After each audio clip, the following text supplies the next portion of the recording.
Safety portion of our fiscal year 24-25 service area budget work sessions. Before we start, I just want to take a moment to quickly overview the city's fiscal environment, my budget guidance, as well as the goal for these sessions. The city is facing unique fiscal pressures with the expiration of one-time federal support dollars, ongoing inflation, and of course a backlog of deferred maintenance, declines in revenue streams, legal obligations, higher personnel costs, and of course, costs associated with the voter-approved charter reform.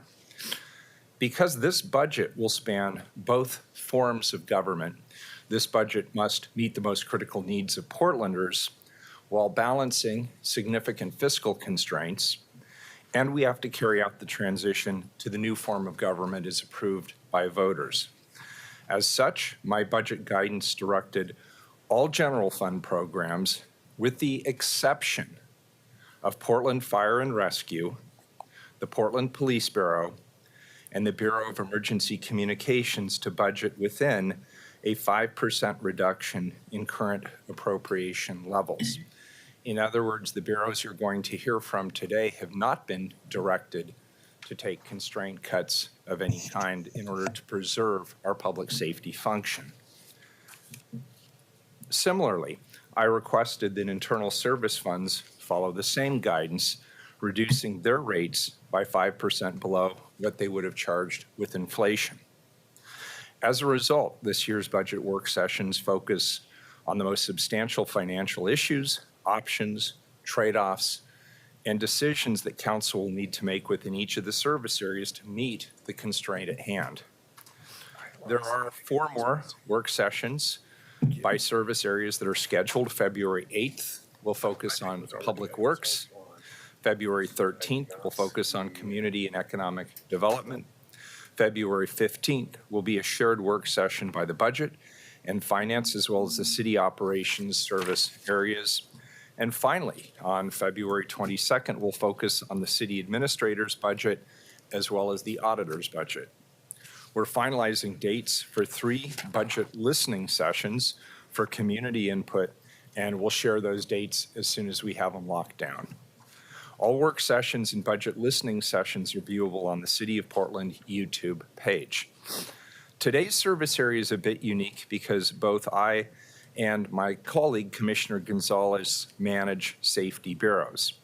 The Police Bureau and the Community Safety Division fall within my authority, and our Fire, Emergency Communications, and Emergency Management bureaus currently report to Commissioner Gonzalez. However, these bureaus have a strong working relationship, and thanks to the good work by the Community Safety Division team, most of them have had a bit of a head start in budgeting as a cohesive service area. And I want to thank all the people in this room who worked hard to make that happen. With that, I'll turn it over to Commissioner Gonzalez for any opening remarks he'd like to make. Thank you, Mayor. So as a council, we set lowering response times as a priority for public safety. And just 2 high-level stats to keep in mind. A fire doubles in size every 1 minute. A person suffering from cardiac arrest can be brain dead within 4 to 6 minutes. That's why it's essential that we have prompt medical and fire response in our community. We're going to present several options today that can affect our response time. I do want to emphasize 2 points on the onset. Portland Fire in particular are facing some structural deficits and are heavily reliant on one-time money to keep current programs going. These are significant issues, notwithstanding a desire to hold the bureaus, hold them harmless. There are also constraints on the table for the Community Safety Division and Emergency Management. There are substantial areas of innovation going on in public safety to respond to the crisis we faced on the streets in recent years. Through Director Kazi's leadership, staffing levels are up substantially and are sending us on a really good trend line in terms of response times. Emergency management, PBAM continues to coordinate the city's response to major emergencies, including this recent winter storm that resulted in widespread damage and power outages across the region. Really put stress on the system, and they coordinated the city's efforts very effectively with lessons learned as well. Fire recently launched the Alternative Overdose Response Pilot Program in downtown Portland to improve the efficiency and effectiveness of the Bureau's resources when responding to overdose calls. They've also taken substantial steps to address overtime challenges that we're going to get into a great amount of detail in today's presentation. This is a challenging time for the new public safety service area, as it is for the city as a whole, in particular the fentanyl crisis that we're facing on the streets of Portland. So I would be steadfast in advocating for protecting their staffing throughout this process.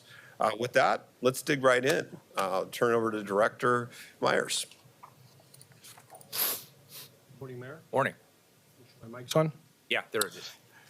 Good morning, Mayor and Council. For the record, my name is Mike Myers. I'm the Community Safety Transition Director for the Community Safety Division, and thank you for having all of us here today. Consolidation of the public safety bureaus began in 2019 when then Police Chief Daniel Outlaw and myself were directed to support a public safety working group to discuss the benefits of consolidation of back-end functions and how shared priorities can benefit the City of Portland. In 2020, Council voted to formally begin the consolidation process via a new Community Safety Transition Director, and the work began in earnest. The referendum only hastened this work, and with the start of 2024, I'd like to announce that the consolidation is over 90% complete, with fire transitioning over to Community Safety Division for budgeting late last year. These efforts have positioned us well to provide for you today a truly shared budget development work product, and confidence that this team is united in our shared priorities and eager to continue this work. I would like to thank the previous Portland Police Fire Chief, Chuck Lovell, current Fire Chief, Bob Day, Fire Chief Ryan Gillespie and his deputy, Kezia Wanner, Portland Bureau of Emergency Communications Director Bob Causey and his deputy, Steve Maudley, Portland Bureau of Emergency Management Director Shad Hamed, and Operations Manager Chris Carey. I also would like to thank the hard work on the budget development team, Business Services Operation Manager Ken Lee, and his amazing team led by Nathan Lamy and Elizabeth Gallagher. And I'd be remiss if I did not thank the Community Safety Division's Deputy Director of Community Safety, Elizabeth Perez. Mayor, Council, we recognize the challenging financial environment of budget development across the entire city, and we appreciate the opportunity you have afforded us to hear our specific challenges today. I would like to highlight a couple of items that you will hear in greater detail today. You will hear from all 4 of the major public safety bureaus, and a common theme will resonate. Each of our team members are facing with staffing challenges, vacancies versus straight time management issues, and for at least 3 of the bureaus, overtime will be a leading issue. Regarding overtime and vacancies, overtime is defined by each bureau differently. However, to set the context for today's hearing, I'd like to start with an explanation. Overtime can be broken into 2 distinct areas. One is structured overtime. Some of the bureaus call it different terms. You'll hear it also called non-discretionary or discretionary overtime. Structured or non-discretionary overtime is centered on employee time off that is set in policy or by labor contract. If policy or contract allows for employee time off and the bureau requires backfill to keep full staffing, then the time off may result in overtime. This should be assessed at the time of policy development or contract signing and funded appropriately. If it is not funded appropriately, the bureau will likely be under budgeted and face long-term structural deficit.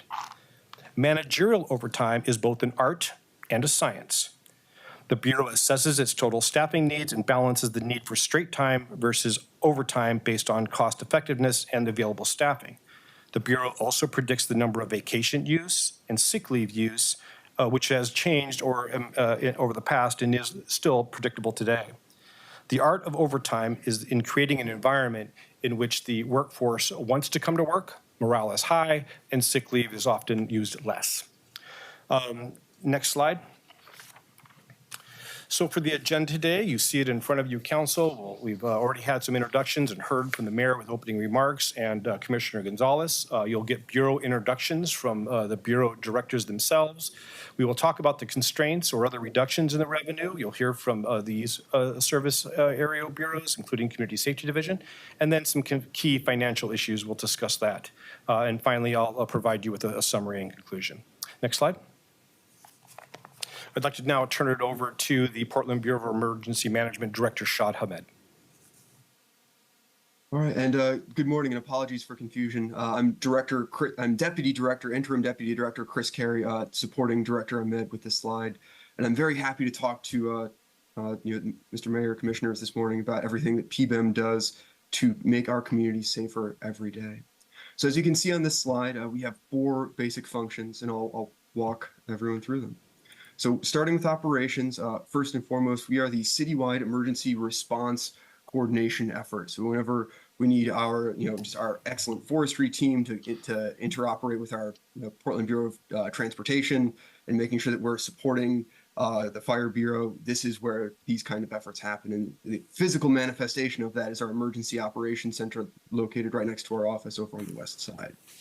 Another one of our efforts with the operations team is our 24/7 duty officer program, which supports which is an on-call citywide coordination resource, making sure that whenever and anytime anything bad happens, we always have somewhere to go to, somewhere to start the conversation. Continuing along, we have public alert and warning. Now we have a very strong partnership with the Bureau of Emergency Communications that handles some of these smaller, less complex alerts with their dispatch and dispatch supervisors. But whenever an alert rises to such a level that it needs it's a little bit more complex, or requires something like a wireless emergency alert, which is the kind of alert that you don't opt in for and you kind of get on your phone, like an Amber Alert. That's something that goes back to the duty officer program and is an effort that we lead in coordination with the county. Finally, we have our training and exercises, which teaches the city how this works, and our exercises that go out and validate everything to make sure that when game time happens, when there's an actual emergency, we have a capability that we can confidently provide to the public. Emergency communications, such as our basic earthquake emergency communication network, or our beacon program, also falls in here, as well as our public safety planning for special events such as the Rose Festival coming up this year. Moving along to our planning, mitigation, and recovery, kind of the punchline for this bureau is, what are we doing so we don't have to respond as much? How are we making sure that we are setting the conditions for success for that? And that goes from our kind of larger strategic planning that we're going on right now with our integrated preparedness plan, which is our 3-year plan of plans, talking about how we're going to plan, organize, equip, train, and exercise capabilities to better serve the public. Our internal continuity of operations plans, making sure that we can continue to provide critical government services when they're needed most, when we have to leave 2 floors of the Portland building and make sure that we're still providing those essential services to the public just due to a burst pipe. And then finally, our policy support, making sure we're setting the framework for response if and when called upon, and of course, recovery, which is ongoing right now for the most recent ice storm. Our Recovery Operations Center is active in coordinating the damage assessments and supporting information requirements of county and state leadership so we can apply for as much federal funding for the community as possible. Moving on to our community resilience and response teams, this is actually a point of pride for the Bureau, but this is what we are doing to empower the community to help respond for themselves. This takes a couple of different avenues, specifically with our neighborhood emergency teams, which is the local incarnation of a program called the Community Emergency Response Team. This is 2,000 active volunteers, active community members throughout the community that have a variety of levels of training and are actually stand up and respond whenever the community needs them most. Most recently, this was in the assisting with the initial damage assessment for the ice storms and helping focus the efforts of other bureaus that we can be used more effectively. Our community organizations active in disaster focused on underserved and disenfranchised communities and engage with any community group, a church, synagogue, community organizations that wants to become more active in preparedness, and we empower them with information and whenever resources are available, limited material support. Last summer, this took the avenue of misting tents during some of our extreme heat. And of course, whenever possible, we are translating preparedness information into languages of those community members to make sure that we can get out and actually get that information down to the lowest level. And we're not just engaging with those who are showing up, but everyone else in that community. And that's a very strong program that I'm very proud of. Finally, we host the Regional Disaster Preparedness Organization, which is the local incarnation of the UASI grant program, which includes special districts, cities, and counties in the 5-county region of Multnomah, Clackamas, Columbia, Washington, and Clark. This was originally a post 9/11 effort, focusing on more on law enforcement, but it in the specific incarnation with the RDPO, it elevates preparedness beyond any jurisdiction and beyond just the law, the excellent work that our law enforcement colleagues do, and it facilitates interjurisdictional efforts. When I was still working elsewhere in the community, this was the one place that provided the forum for regional preparedness efforts. And I think this is very important, especially moving forward, because things like ice storms don't recognize political boundaries. And the more that we can do with our larger community, the better public service that we can provide. So with that, I'll be followed by my Portland police colleagues. Actually, if I could just add one little bit of context, Shad Ahmed, PBM Director. Just for context, a lot of folks sometimes think of emergency management specifically pigeonholed within public safety. So, oh, you guys must respond to fires and police types of emergencies. But just for context, we are a holistic emergency management program. And in the last 2 years that I've been here, every single emergency declaration has been mainly to support non-public safety bureaus. So just context to think about, smoke, air quality concerns, weather. We've done a labor strike. We've done so many different types of hazards that the city faces. So it's critical for our preparedness to think holistically citywide. And thank you, Chris.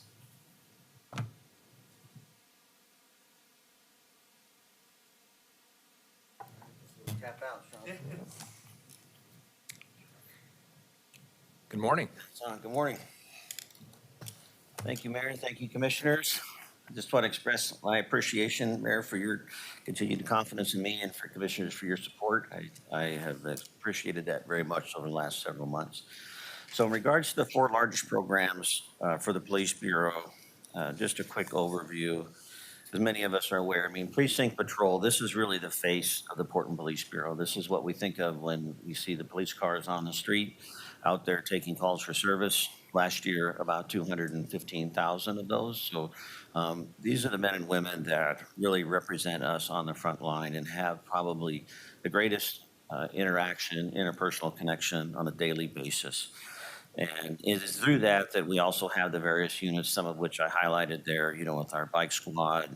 We manage our stolen vehicle operations, our human trafficking units. Some of these units rely heavily upon patrol, and we do that through the use of discretionary overtime, as mentioned earlier, and we'll talk about that a little bit more in detail. But it's just important to know that that particular function of what we do, I would just say is our bread and butter. It's our core service component as we look at overall programs within the Police Bureau. The second one that we highlight around person crimes investigations in general is really more behind the scenes, but it's that work that takes much more time, much more maybe specialty in different areas. There's also a very victim-centric ideology around these crimes and these investigations. They're very personal, obviously.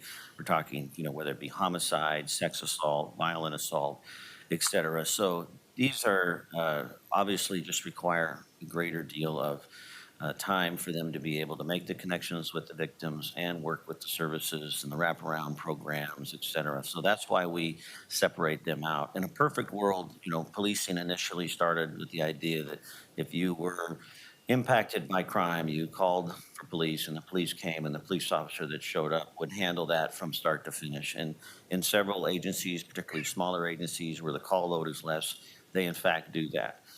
But given the size and scope of what we manage here in the city of Portland and traditionally around the country in larger metropolitan areas, we need to carve out space for people to develop expertise and time and understanding because of the significance of these investigations. So that's the investigative component to it. But the real through line to everything we do, and the reason I put this program on here, is around community engagement. And you can read the wording, but the bottom line is the police are empowered to do our work because of the trust given to us by the community we serve. I mean, we demonstrate that when a police officer turns their overhead lights on and that individual stops with the expectation that the contact that they're going to have in that moment will be fair, equitable, just. We need that constant trust. And certainly not for this forum, but there's plenty of understanding on my part that that has not always been earned and built and maintained and managed over the years. But we are 100% committed within the Police Bureau to continue to strive for that highest level of trust between us and the community. And our community engagement outreach program, as I said, the through line. I'm fortunate in that Chief Lavelle chose to stick around and continue to carry that in a way that at a very high level in our organization.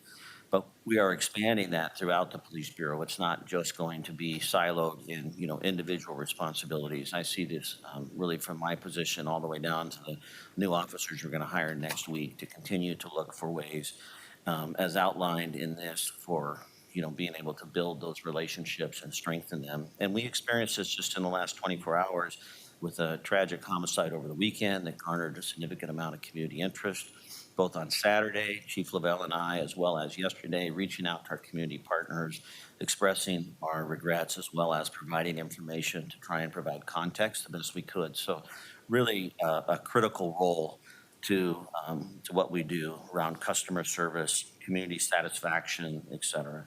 And then finally, I added this just yesterday, the professional staff. And although I would not consider that to be a program because they are interspersed throughout the organization, frankly, we could not do the job we do if it were not for recognizing our professional staff. The uniform is the highly visible representation of the Police Bureau, but the 300 plus members, the civilian staff, that just really make the wheels on the bus turn. You know, we can arrest people, we can write reports, but if we don't have a records division that helps manage those, be a resource for public records, et cetera. So their role and the role of so many others, the Department of Justice partnerships that we have, our professional standards unit, our comms team, and obviously, we are trying to look to, and under the mayor's leadership just this past year, you know, adding an example, adding the PIO position as a civilian position. We're trying to look for more opportunities that we can bring in professional staff to maybe fill roles that were traditionally filled by sworn staff. So I wanted to highlight them as well. So that's just a brief overview. I know we got a lot to cover and we can get into more detail later, but thanks for your time. Thank you, Chief. And I don't know who's next. I'm next. All right. Chief Sorry, Nicholas. Ryan. Thanks, Bob. Thank you. Welcome. Thank you. Good morning, Mayor Whaler, City Commissioners. My name is Ryan Gillespie, Fire Chief for Portland Fire and Rescue. This next slide is going to be a quick overview of Portland Fire and Rescue.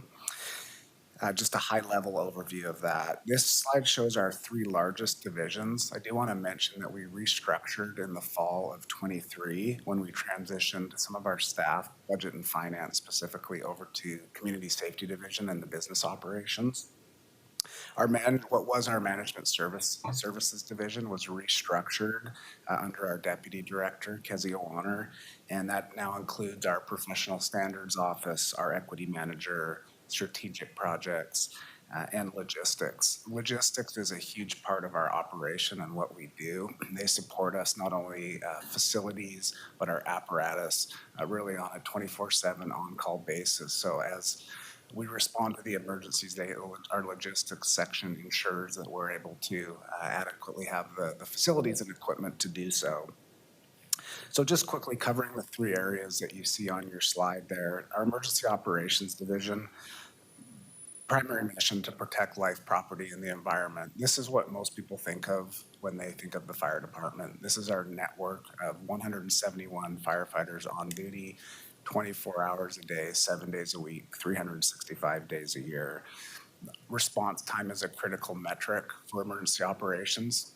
As the commissioner stated, it is critically important for life safety that we respond and arrive in a timely manner.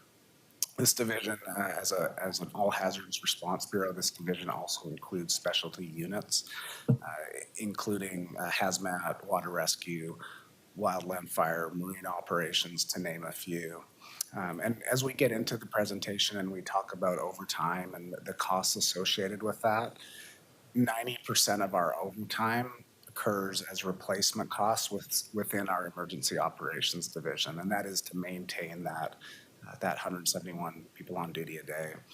Secondly, our prevention division. This is getting on the front end of fires. This is saving lives through through enforcement, through education, and through engineering. This includes our code enforcement section, plans review, harbor master, public education, and our fire investigations unit, which works closely with Portland Police Bureau to investigate arson fires and bring those to an end to ensure that we adequately find the causes of those and enforce. Finally, medical services and training division. This provides service to the public and internally, training, safety, emergency medical services, and community health. Within this division, we train our new firefighters, we train our incumbent firefighters. Emergency medical services is a huge part of what we do, and this division supports that through training, logistics, education.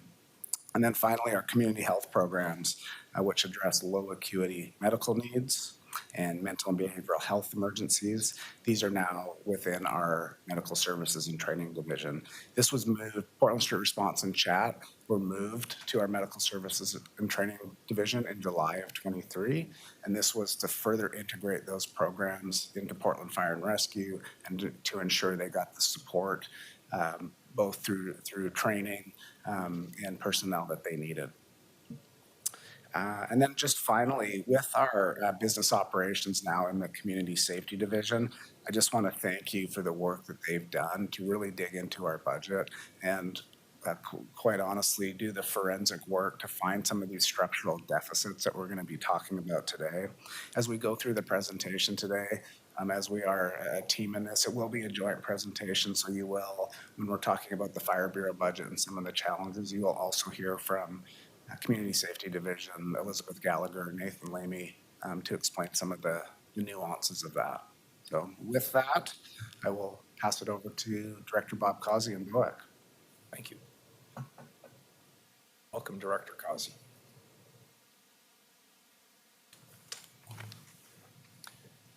Good morning, Mayor and Commissioners. I'm Bob Causey, Director of the Bureau of Emergency Communications. Thank you for this opportunity to talk a little bit about BOEC and what we've been doing. BOEC is a consolidated center providing 911 and dispatch services for all of Multnomah County. We have 3 primary program areas, which include operations, which includes 911 and emergency call answering, police and fire dispatch, and Portland Street Response Dispatch. Our training and quality assurance and records and research sections are also under operations. Administration includes strategic planning, data analytics, equity, internal emergency management, and facilities management. Technology systems support is responsible for our computer-aided dispatch system, telephone equipment management, and is also the primary technical interface with the state 911 program. That sums BOEC up. Pretty quick slide, but I will be sharing quite a bit more in the next section about the trends and projections that we're looking at. Thank you. Thank you. So Mayor Council, thank you, Directors, Mayor Council. The next steps are to talk about cost reductions and strategies and how it aligns with the bureaus. So we'll start with the next slide. So I'll kind of kick this off with just a brief discussion about the Community Safety Division. If you recall, back in 2021, you hired a Community Safety Transition Director. We established the Community Safety Division. It was largely built out not by new staff, but by consolidating staff from across the different 4 bureaus and all of what I call the back-end functions: payroll, time card, finance, budgeting. That has left us with a total amount of FTE. We do have a handful of vacant positions, so we are under a 5% budget constraint assessment here as well. So providing back an option for that is to reduce our budget by abolishing vacant positions. And then, of course, we manage a number of different individual programs. If the vacant positions were not able to get us to the 5% across the board, we will look at those other individual programs. I do want to bring to your attention, which I've met all of you personally over the last 6 months, I think, and kept you well aware of the impending, what we call fiscal cliffs. And I know that you have them in almost every bureau across the entire city, and certainly bureaus within your charge. The 2, though, that I want to bring to your attention that still should be on your radar, that we've funded heavily over the past 3 years, the Office of Violence Prevention, and specifically a new program called Ceasefire. Both of these programs aimed at reducing the gun violence epidemic that is here in Portland. As you know, we experienced a 200% growth curve of gun violence, took strong action in 2021, 2022, and 23. We've been able to get that gun violence down north of 20%. But most importantly, as you know, the strategy is largely built to focus on the most vulnerable community to the gun violence, and that is young Black men involved in gang and group violence. We were able to reduce the gun violence and homicide rate, gun-related homicide in that group higher than 37%, which allows me for the first time to really talk about potential causation in the amount of money and directed specifically to that group to make a positive impact. We are moving in the right direction. We are nowhere near completion, and we are facing a fiscal cliff coming forward. You should know that. Next slide. I'll bring back up the office, the Bureau of Emergency Management, to discuss the budget constraints regarding 5% cuts and the impacts to that bureau as Director Shad Hamed. I don't think that's a power outage, so we'll just carry on. Can you start? Is that thing on a timer? Why does it do that? I have no idea. I'm gonna send an email. Yeah, could we look at it may just be that it's on a timer, and if so, maybe if we could get a switch in here that actually has like on and off, that would be useful. That's what it says, but it seems to be a little deceitful today. Okay, I may be oversimplifying it, but it works at home. All right, thank you. Sorry to interrupt. Emergency management. That was great. So just to highlight here, PBM is experiencing, in addition to the 5% cut that we're being asked to look at, we're also experiencing some external factors that are pretty significant for us. And so one of the big factors here that essentially eliminates an FTE off the top is a cut to our emergency management performance grant. It's an annual grant that supports many emergency management programs across the country from FEMA.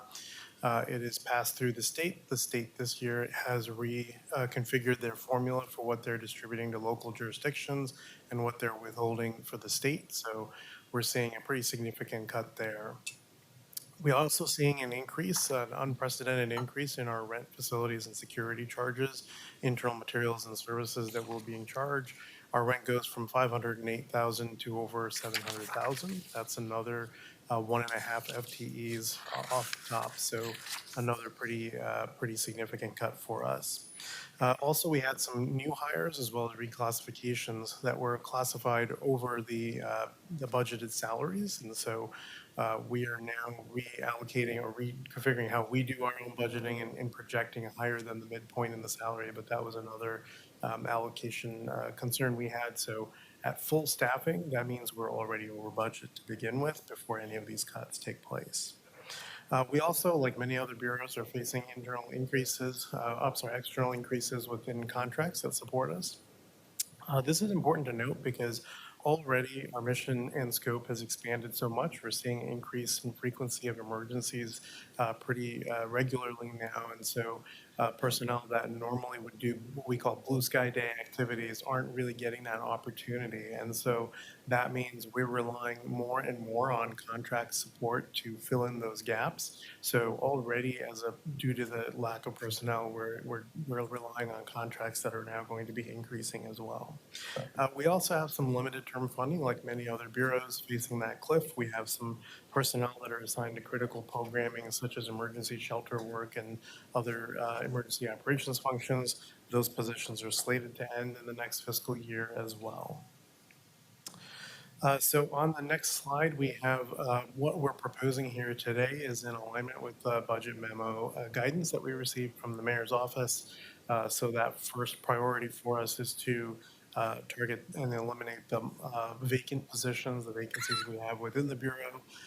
That's a little bit of a challenge for us because as we look at the priorities across our bureau, we have some personnel that are assigned to different programs, but rather than looking at cutting existing personnel, which would impact our emergency response capabilities, we are looking at being in alignment with that memo guidance. So we're eliminating the vacancies, and we still need to, in order to meet that cut, as well as those factors I just shared, we have to do some more on top of that. So we're targeting terminating some of the limited term funding that we have, essentially reallocating that within the budget to account for that. So it's a pretty significant impact that we're facing on top of the 5% cuts that we're being asked. And on the next slide here, so what does that mean for us? Well, there's a structural impact, of course, that we have to talk about. So fundamentally, we have to eliminate basically 6 of our 19 FTEs, and that's 31% of our workforce. So for emergency management functions, obviously we're a small bureau. We have to rely on every individual to support many programs. And so it's not like if we cut a person, we're just down in a particular unit. We're actually down the entire unit in most cases. And so those current vacancies, and again, in alignment with the guidance we received, is to eliminate the positions for the watch command manager, our continuity of operations group planner, the emergency alert and warning or special events operations position, emergency communications infrastructure position, and then 2 emergency operations general positions. And so what that means for us, on top of the loss of those individual programs, significant impact to those programs, We are also impacting our 24/7 capacity. As you may know, it's called the Duty Officer Program. The Duty Officer Program allows us to have some kind of 24/7 on-call presence, but when we reduce the number of personnel we have overall, obviously that's a significant burden to redistribute. And so that might be a little bit of a challenge coming forward. I also want to highlight, many of you have seen the assessment that we presented at the Disaster Policy Council, as well as distributed to the offices. That assessment that made some recommendations for emergency management for the city, put forward 86 recommendations, and reducing these 6 FTEs would mean we would be unable to meet 41 of those recommendations due to the lack of personnel to support those projects. And 10 of those recommendations are focusing on equity, so our equity impact statement will reflect that as well. So that's the structural impact. What does that mean programmatically or in terms of kind of like plain language? So we'll look at this next slide here. And these are the programs on the left that we're looking at being impacted, and then the impact in kind of plain language is on the right there. So I'll just quickly walk through that. The Watch Command, as many of you know, is a critical program that we're working on developing, but losing that FTE is a significant impact for us. And so that would mean that executive and leadership decision-making that you would currently rely on for situational awareness of the different threats and hazards that are affecting us would be impacted if we weren't able to build out that program as we intended. Continuity of operations planning, many of you know about COOP planning. Your offices have done a great job in terms of setting up for continuity of operations in the event we have an impact of an emergency or an incident of some kind. But that planner position is currently vacant, and so that will be targeted as well. Special events planning, we've been increasingly asked to support special events, large city events such as the Rose Festival, Pride, and tree lighting, and we're moving forward as we're taking on more of those responsibilities. However, the loss of that position would significantly impact us. We are already currently relying on contract support to get us through some of that special event planning, and having this loss would just further exacerbate that. Public alert and warning program. Deputy Director Carey's talked about it a little bit in the earlier slide, but just to kind of put this in perspective, after the Maui wildfires, a lot of the significant complaints that were coming from the public, as well as the criticism that folks took, were in relation to, you didn't tell me, I didn't get the notification, I didn't get an alert that something was happening. It's really important for government to have dedicated programming to look at emergency alert and warning programs and to make sure we're prepared as a city to issue those alerts. Director Kazi's team does a great job with the emergency alert and warning in the moment for particular types of incidents, but there are a large number of types of incidents that we haven't been able to pre-plan and aren't usually able to. We need to have that capacity 24/7, and this would be impacted by the loss of that position. Emergency and earthquake communications infrastructure planning. This one particular position is actually the city's only dedicated position to earthquake preparedness that we have. We would lose that position along with the responsibilities that we were going to reprogram with it, such as emergency communications infrastructure, strategic planning. And what that means is, again, going back to the Maui wildfire as an example, people were very concerned that in the immediate aftermath, they had no cell phone, there was no radio, there was no 911. And so what would that mean if we were impacted by such an incident? This position would be specialized and able to plan for and help us mitigate for those types of scenarios. So that's another big loss for us. As Deputy Director Carey mentioned earlier, training and exercise is a very vital part of our programming because it validates all of the plans that we have. A plan that hasn't been exercised is not anything at all. And so you have to validate it to make sure that the plan reflects the reality and what other bureaus and other partner agencies would do. Losing this position or this capacity would impact our ability to validate that. And shelter coordination support, I'm very grateful for council supporting a decision package last year in the last cycle for supporting a shelter coordination position. However, that is now vacant, and we would have to, based on the guidance, cut this position as well. So that would impact our emergency operations. So with that, I think I'm turning it over to Chief Gillespie. Thank you.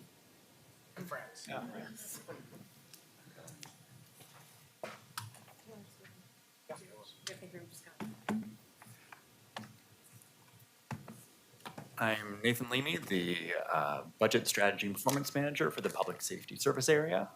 And I'm Elizabeth Gallagher, the Budget Manager for the Public Safety Service Area.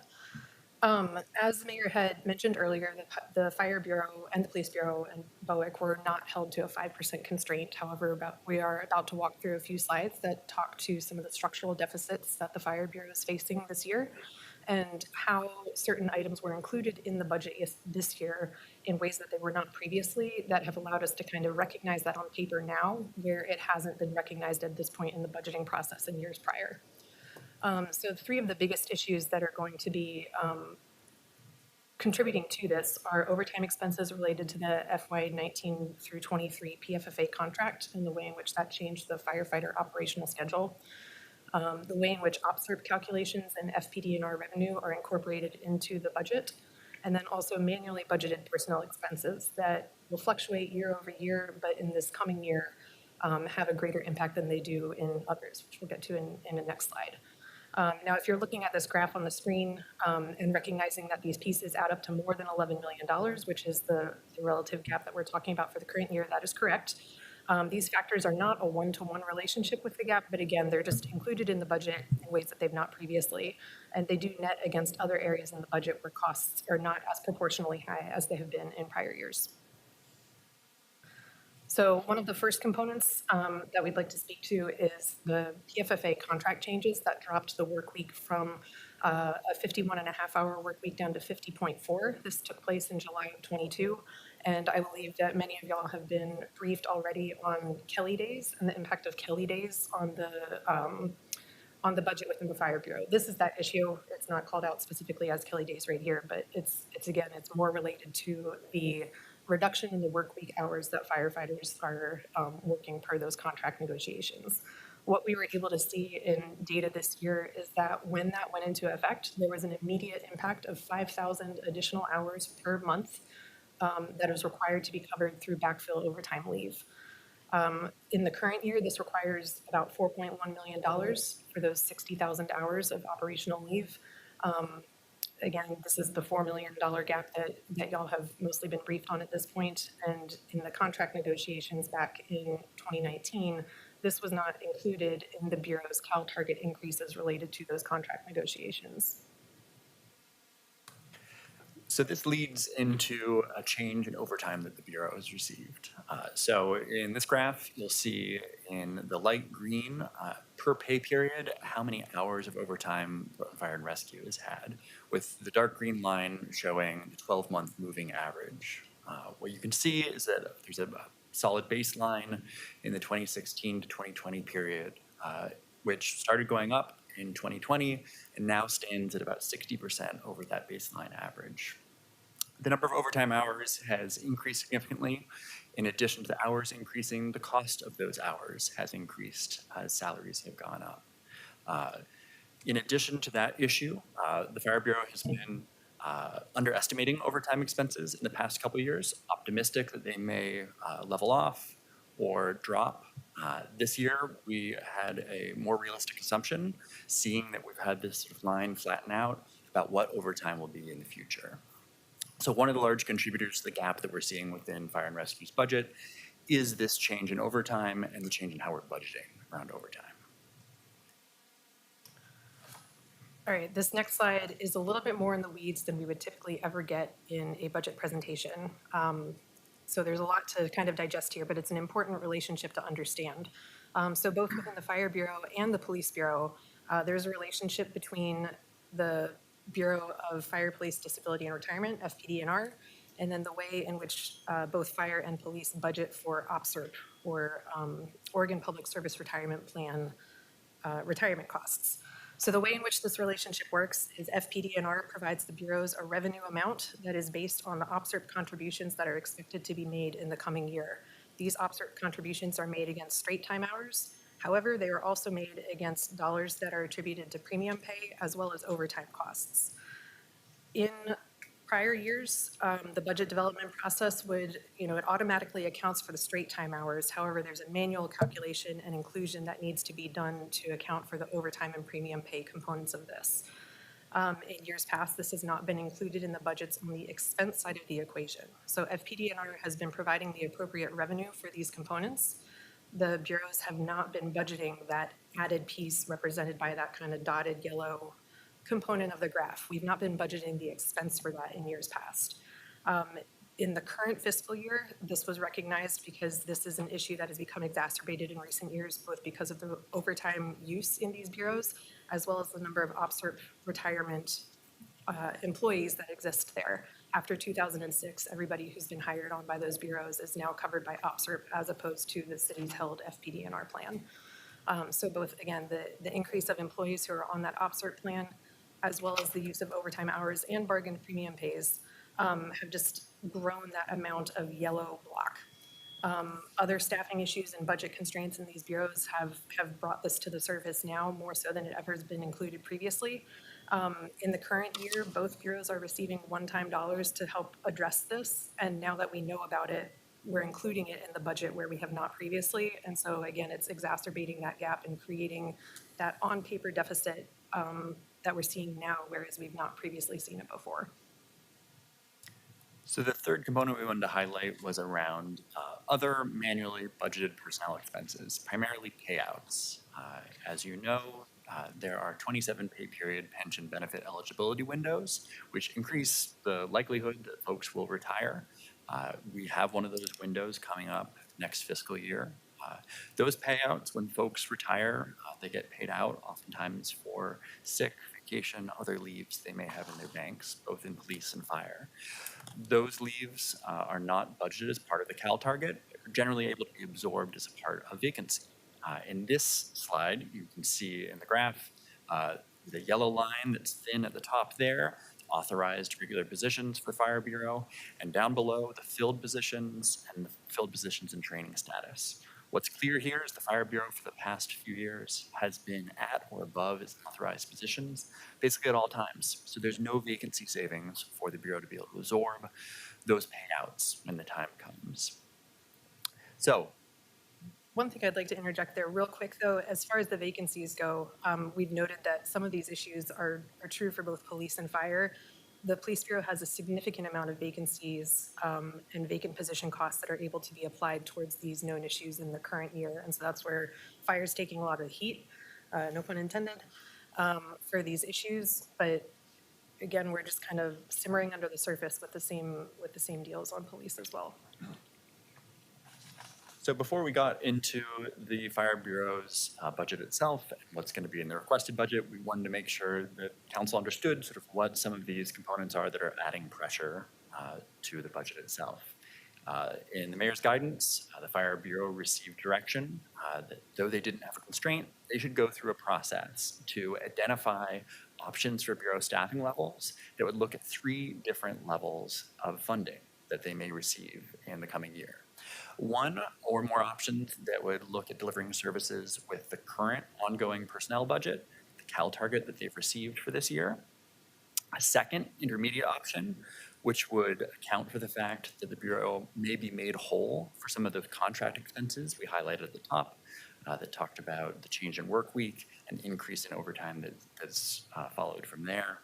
And then a third option to look at what fully funding the current service levels would look like, what those costs would be, and what impacts. So we'll hand that off to Chief Gillespie to talk through what the options are.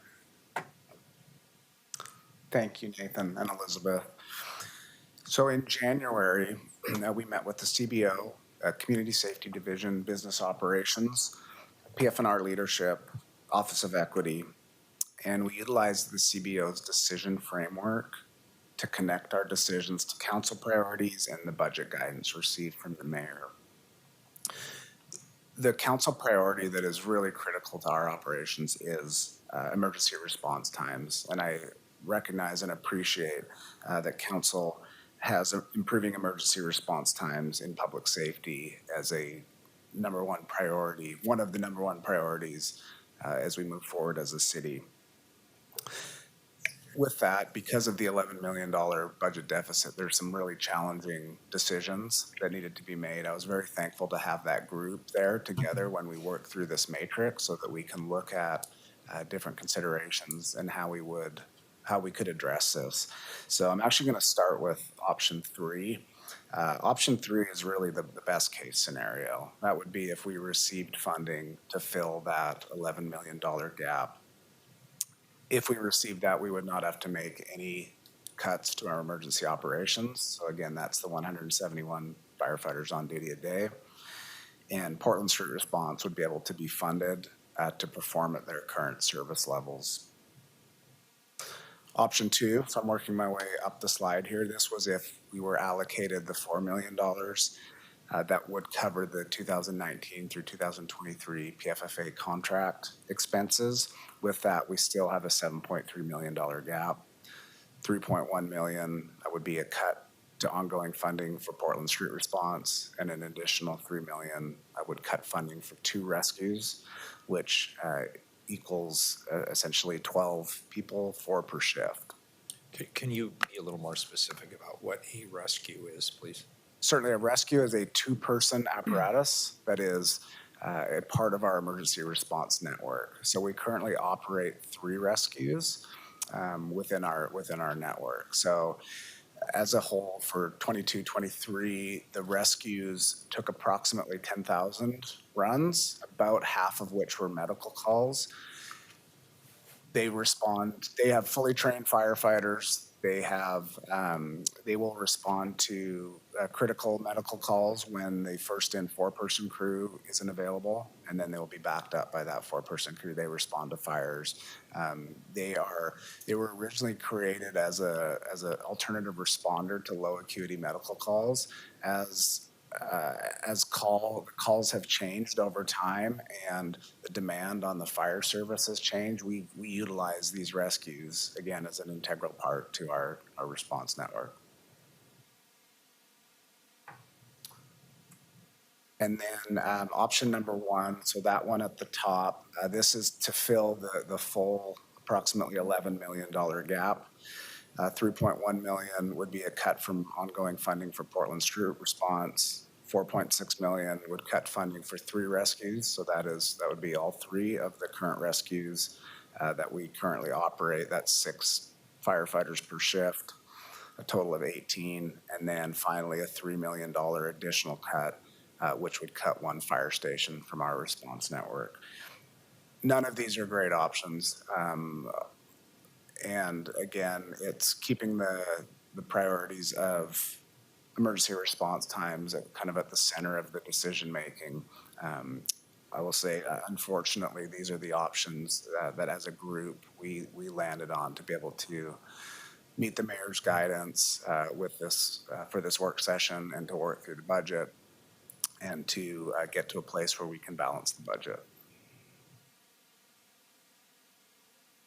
This next slide, thank you, Nathan, is just another way to look at what was just presented in that list. So essentially the pie represents the $11 million gap. There's the first one would be if we have our base cal.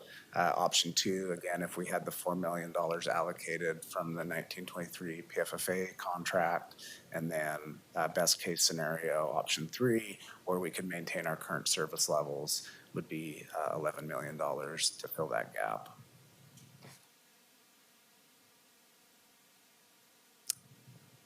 With that, I will pass it to Chief Day. I will be up again to talk a little bit more about staffing and some of our staffing history later in the presentation. Okay, good. I'll hold off on my questions until then. Okay. Great. Thank you. Thanks, Chief. And Chief Day, are all of you coming back a 3rd time or? Yes. Okay, so let us know if it's your last time because we'll have questions. Okay. Great, thank you. And we'll just walk out. Thank you. Yeah, in regards Now, to. we know where to find you. Yeah, that's true. Not hard to find. A couple of just highlights for us, Police Bureau, around internal alignments and where we're going. And this slide sort of accurately reflects, pluses and minuses, the trade-offs you've heard from my Bureau partners. There's always a give and take. For us, on the plus side, where we have been utilizing our overtime is in areas such as the walking beats, for example. 45-day pilot, had tremendous success with that. Over 200 Bureau members participated from my position, including our PS3s. So a lot of this was also done on straight time. It was a big lift where we contacted just over 5,000 community members in that time period in just a very meet and greet relational way. But there are some overtime costs associated with that, for example. As the council's been briefed on our efforts around focused missions and directed missions in the last 6 months to a year, really trying to leverage the ability to be more intentional, both using data to limit the impact it has in the community in terms of unnecessary stops or detentions, but also just being more efficient in our work effort. Also doing so in a collaborative way with our community partners, whether that be OHSU around the stolen vehicle missions, whether it be our outreach and service providers around human trafficking, or even our retail theft missions. Last night we did a small scale one in North Precinct, working with stores out on Jansen Beach. Was able to support a large store with theft in progress. That arrest led to a seizure of a half a pound of methamphetamine, over 150 fentanyl pills, stolen merchandise, stolen vehicles, and multiple warrants served. So the missions themselves are not intended to be just one-offs. This is the only thing we're trying to address. We're really trying to cast a wide net and then use those in a collaborative fashion to maybe have more extensive ongoing investigations to have real impact. And we're seeing some benefits of that we can talk about later. But the trade-off, as I mentioned earlier in the first slide, around patrol, which is really that phase of the organization when you call 911 and expect a police response. And so we have numbers that we try to achieve on a daily basis in all of our precincts for all of our shifts. And also trying to reach that number with officers at the same time, allowing for vacation, sick, training, other needs. That's where our costs really add up for us. And so in the backfill overtime piece, we're looking at ways to identify where we could make some adjustments there. Are our numbers correct? Are the number of officers we're trying to hire for, is that the right number? We're looking at acting positions. Sometimes we have a member who's in a supervisory role that can't fulfill that role. Maybe it's an injury, an FMLA leave, something to that effect. So we will put a person into that acting role. I'm very passionate about the role of supervision. A lot of history around policing defaults to poor training and poor supervision. So we tend to want to make sure that our supervisory positions are filled. Plus, that's a developmental opportunity for somebody who may want to ultimately be a supervisor someday. The problem is we're now taking that person out of a patrol function, maybe putting them in an acting sergeant role. So once again, sort of robbing Peter to pay Paul. But our focus here for the rest of this year, and of course going into the next fiscal year, is around that backfill management piece that we see primarily in patrol. We don't have that as much in the other programs that I listed at the beginning. So, and I will be back a third time to clarify, answer questions. Thank you, sir. Mike? All right, thank you, Chiefs. Next up, we'll be talking about some key financial issues within the public safety service area, specific to response times, call processing times, some of those key performance measures that you're aware of. First up is the Bureau of Emergency Communications, Director Bob Causey. Bob? Good morning again. I've mentioned in quite a few different public meetings that 911 is a barometer of the condition of a community. And we all know what we've been facing the past few years. In Boeck's case, it appears the tide is beginning to turn. Our staffing has dramatically improved. January 1st of 2023, just a year ago, we had 39 vacancies. As of January 1st this year, we have 15 vacancies. 8 of those are limited term positions. So we're definitely pointed in the right direction. Our recruitments have been very successful. Our most recent recruitment that just closed recently, netted 401 applicants for our upcoming August academy. We already have an academy scheduled in April, and I believe we're going to have either 5 or 6 in that academy. Historically, next slide, please. Thank you. Historically, operational overtime has been used to backfill vacant positions, and BOEC's double overtime pilot has been successful in fast-tracking our training program. I want to thank this council for your leadership and support as BOEC navigated the challenges of the past few years. Due to good policy decisions and the necessary resources, BOEC is in a much better situation now. We're on the cusp of being able to fill all of our vacancies and begin building an ongoing training pipeline to stay ahead of future attrition. While it's rare for public safety agencies to have 0 overtime, this slide shows a significant reduction in BOEC's need for overtime. Our projection is that ongoing overtime will focus primarily on training, surge events, and employee absences. In 2025, we estimate approximately 131 hours of overtime per employee, which is about half of the hours spent in 2023. What we've seen in the past year is that for every call taker that becomes 911 certified, operational overtime decreases by nearly 1,000 hours per year. When we're able to fill our training pipeline above dedicated FTE, overtime will continue to be reduced. The next slide, please. And that brings me to the real bottom line. Our increased staffing is having a direct impact on our ability to answer 911 calls more quickly.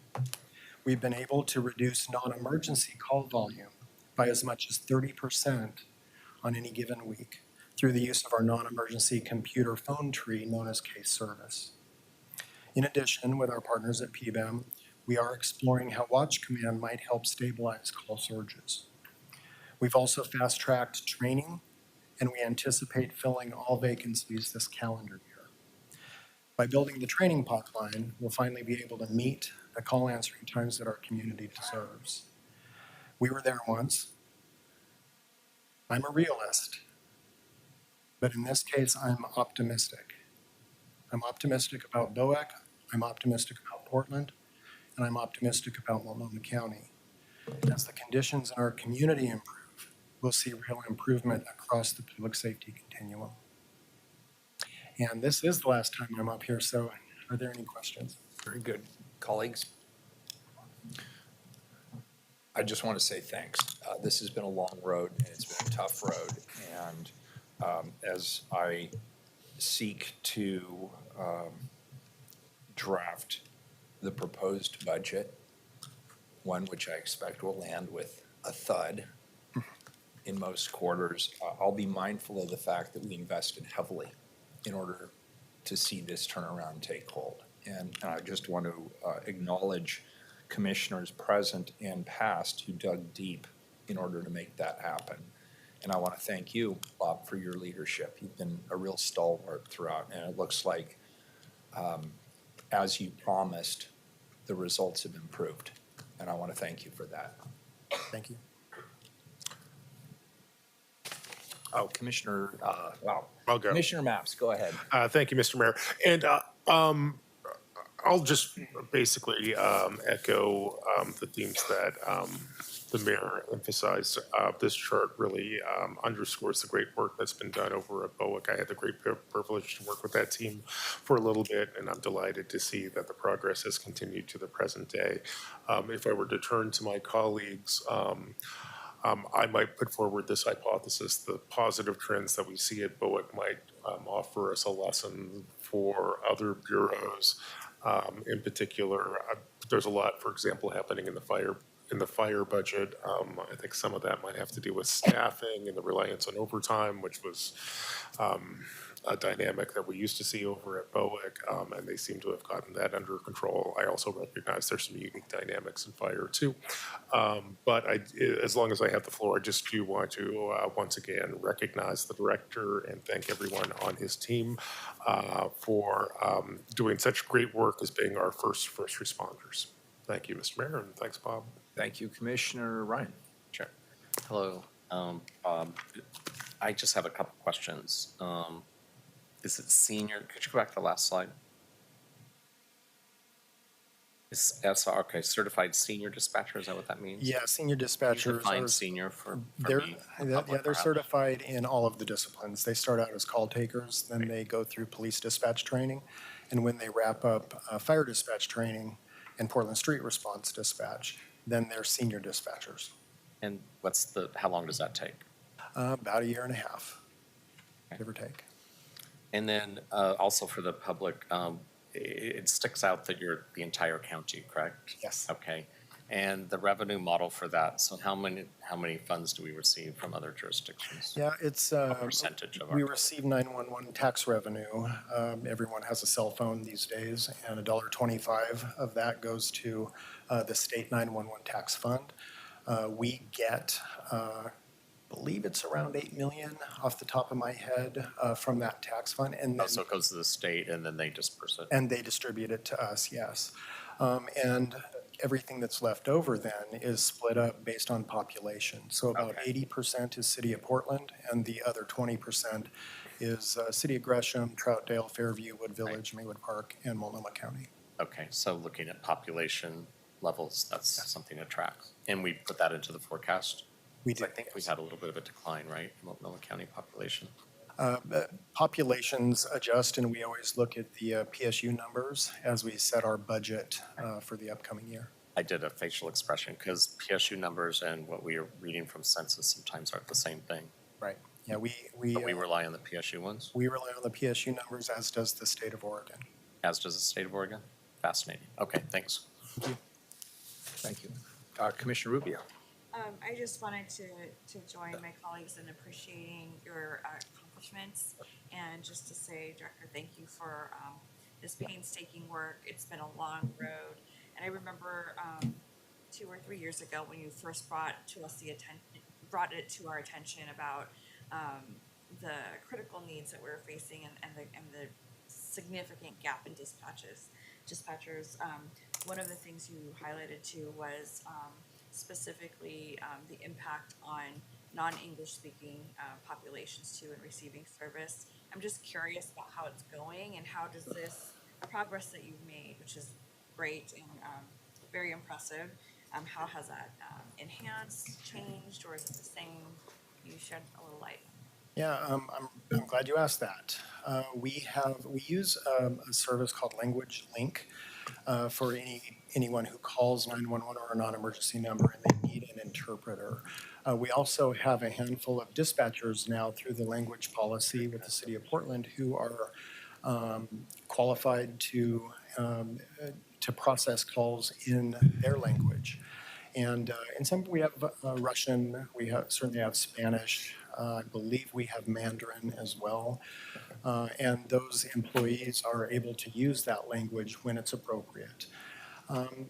One thing that we've been focusing on, I didn't mention it in my slides, is we're on our 3rd iteration since I've been here of our strategic plan, and recognizing all the changes that have occurred in the past few years. We knew with the most recent version, only 2 years old, we had some work to do, and we are just now probably about 80% of the way through updating our current strategy. And part of that specifically calls out community outreach in areas where they wouldn't speak English, and trying to build trust so that they understand how the 911 system works. They trust the 911 system because we've discovered that many enclaves in our community are folks from parts of the world where they have an inherent distrust for public safety. So they're very resistant to call 911.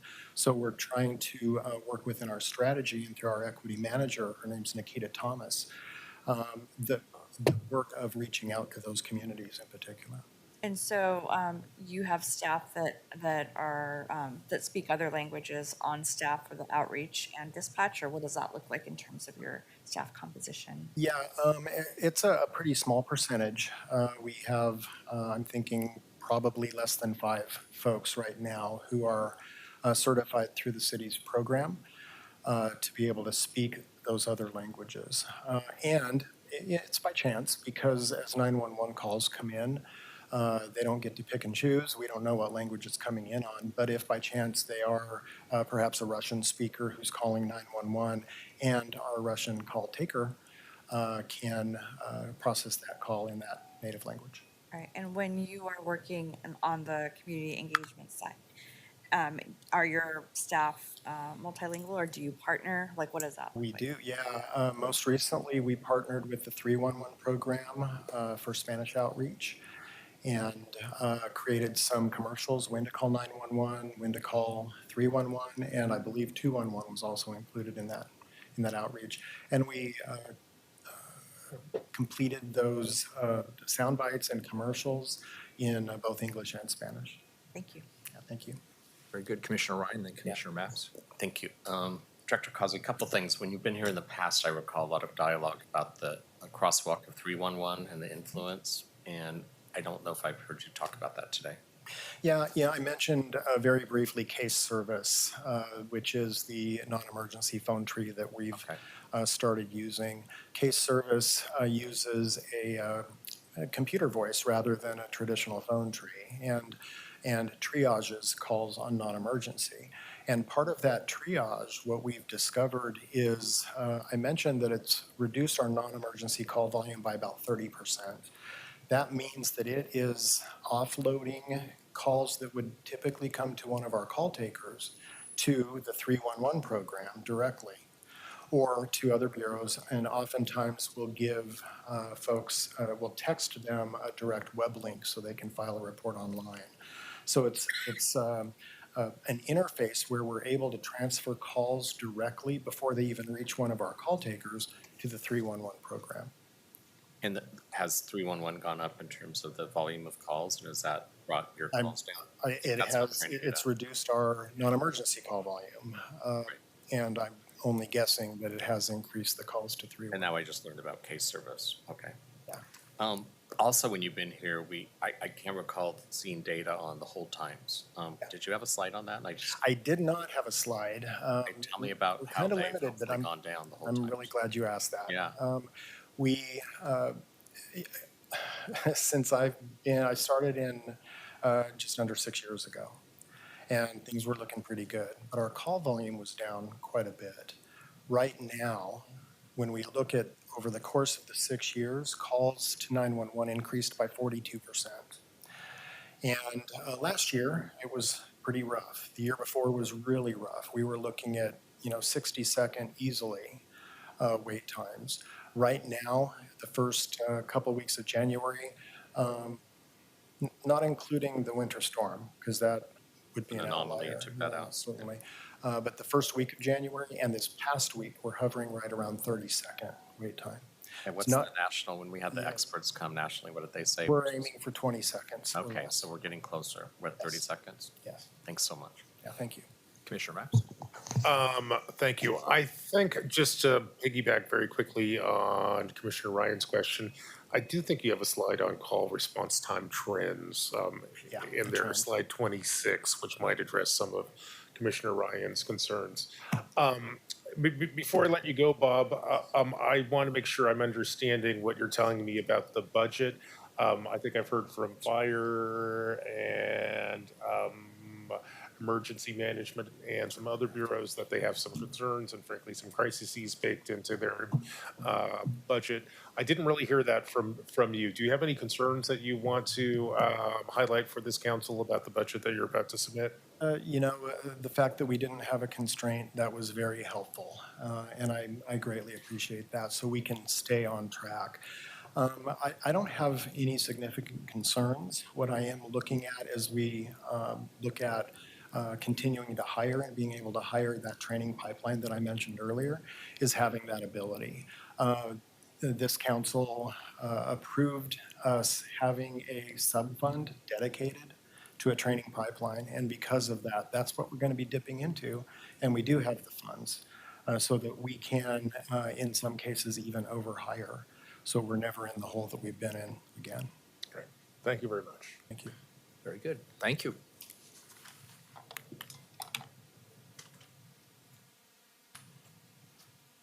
While we're transitioning, Mayor, it'd be great if all these slides came to us. It's the first time we're seeing them. That doesn't mean I am giving myself an excuse for not seeing these commissioner maps, but Oh, same here. I got them just trying to today take too. these all in. We didn't get them beforehand. Thanks. Before I go into my slide, I do want to commend Director Kazi for the work he's done over the last 6 years. It's been incredible to see where he's brought that bureau with City Council's support and investing it to where they are now with their staffing, their call response times. As a first responder, our bureau relies directly on their service to impact how soon we can get to a call. I've seen the changes happen over the years, and it's in no small part because of Director Kazi and the work that he's done. So thank you, sir. Okay, let me move on to Portland Fire and Rescue staffing. So this slide, this graph, you have seen it in earlier in the presentation. I wanted to dig into this a little bit more. And what this shows is the current number of authorized firefighter FTEs with very little change. You see a small bump that was in July of 23 when we added 13 FTEs. We added those without any additional revenue to support those. But what we knew, we were confident that we would be able to reduce overtime expenses by adding those FTEs. And we are on track to already see that. What we've had to do over the years, and you can see where we go above the line, is we hire above those the authorized positions that we have in order to maintain the training pipeline and ensure that we can account for vacant positions due to attrition, retirements, et cetera. While we can forecast very well when people are going to retire, we cannot forecast very well how many are going to retire at that time. We can make a best guess. We have approximately 90 firefighters that are eligible to retire by November of 24. Again, we don't know. We know with quite a bit of certainty when they would go, at least the windows, but not how many. We have worked with CSD and worked with the city budget office to develop a plan to reduce our overtime. What it would involve is an upfront investment to add FTEs, straight time firefighter FTEs, to our overall total with the goal of reducing overtime. I want to thank Community Safety Division, Business Operations for the work they've done with that. We were able to meet with some of you to walk through that. And really it's a 4-year plan, and it's not dissimilar to what Director Kazi started doing 4 or 5 years ago. I understand that that is extremely difficult in the context of the budget conversations that we're having right now, where we have a $11 million gap to address just to support our regular operations. I was going to talk about it a little bit later, but I'll just mention it now too. While there's absolutely a financial impact to the overtime that the Fire Bureau is experiencing, there is a huge personnel impact to our firefighters. So the amount of overtime that they are working, and sometimes it's not by choice. We have unfortunately gone through an era where we have had to mandate firefighters to stay at work in order to maintain our 171 people on duty, to maintain our response times. That has really been on the backs of those firefighters. And I just want to publicly thank them for their commitment to providing the service to the city of Portland, and the work they've done to maintain this response network, despite having what I would say inadequate number of firefighters to support it.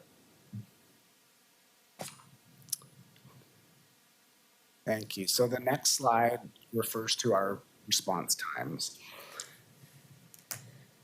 So from 2018 to 2023, and these times, this is from when we receive the call at the station, so when the bells go off, until we first arrive on scene. We do have that dispatch to arrival time. We have seen a 10% increase since 2018,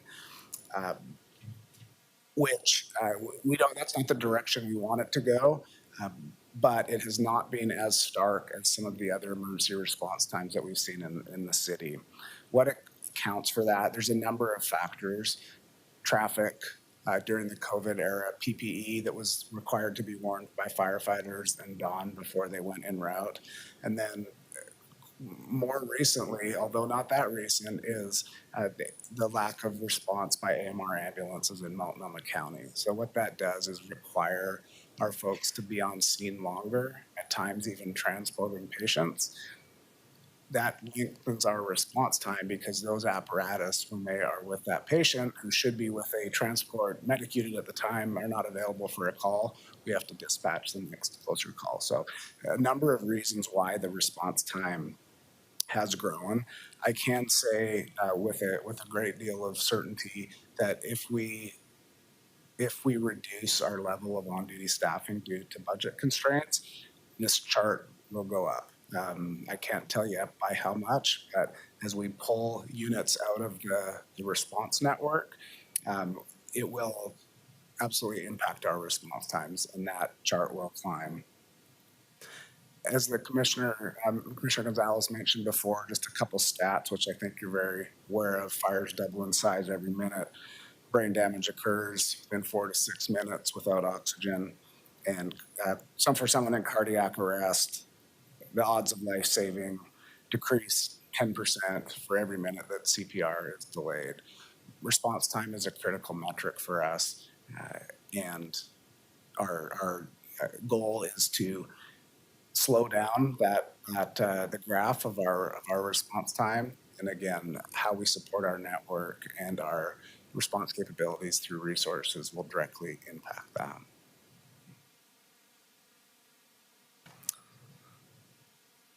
And then finally, this is the last slide I have. Again, this one was shown before as well. We wanted to have this up here again to open up any questions or concerns. What we have seen is that increase, that large increase due to the work week reduction. The tail end of the graph where you can see a slight decline and a leveling off, that is what we anticipate seeing going forward, barring any changes. If nothing changes, we anticipate the overtime levels will stay the same. We are doing our darndest to reduce those in every way possible. But again, with 90% of our overtime going to replacement costs for emergency operations frontline crews, we don't anticipate a huge change in that, the direction of that, of the overtime hours. I think I will close with that and welcome any questions. Yeah, definitely. Colleagues, before I jump in, any of you have any questions? Where are we in the presentation?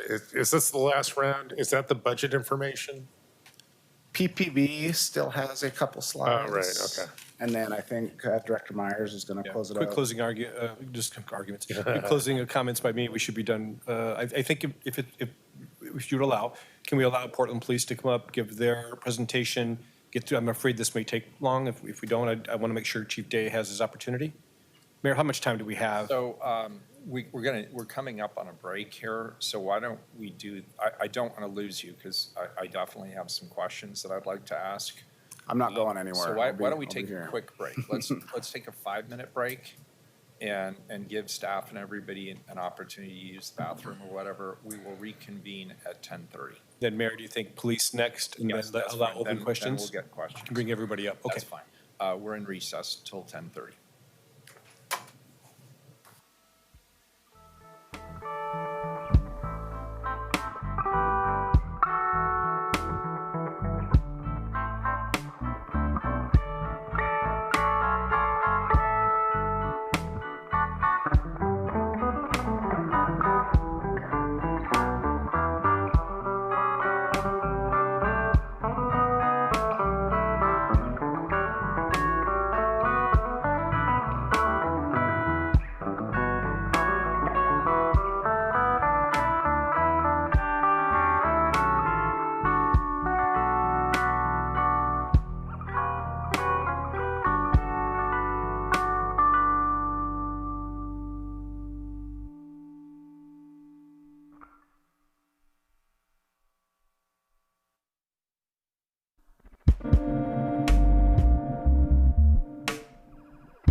Thank you.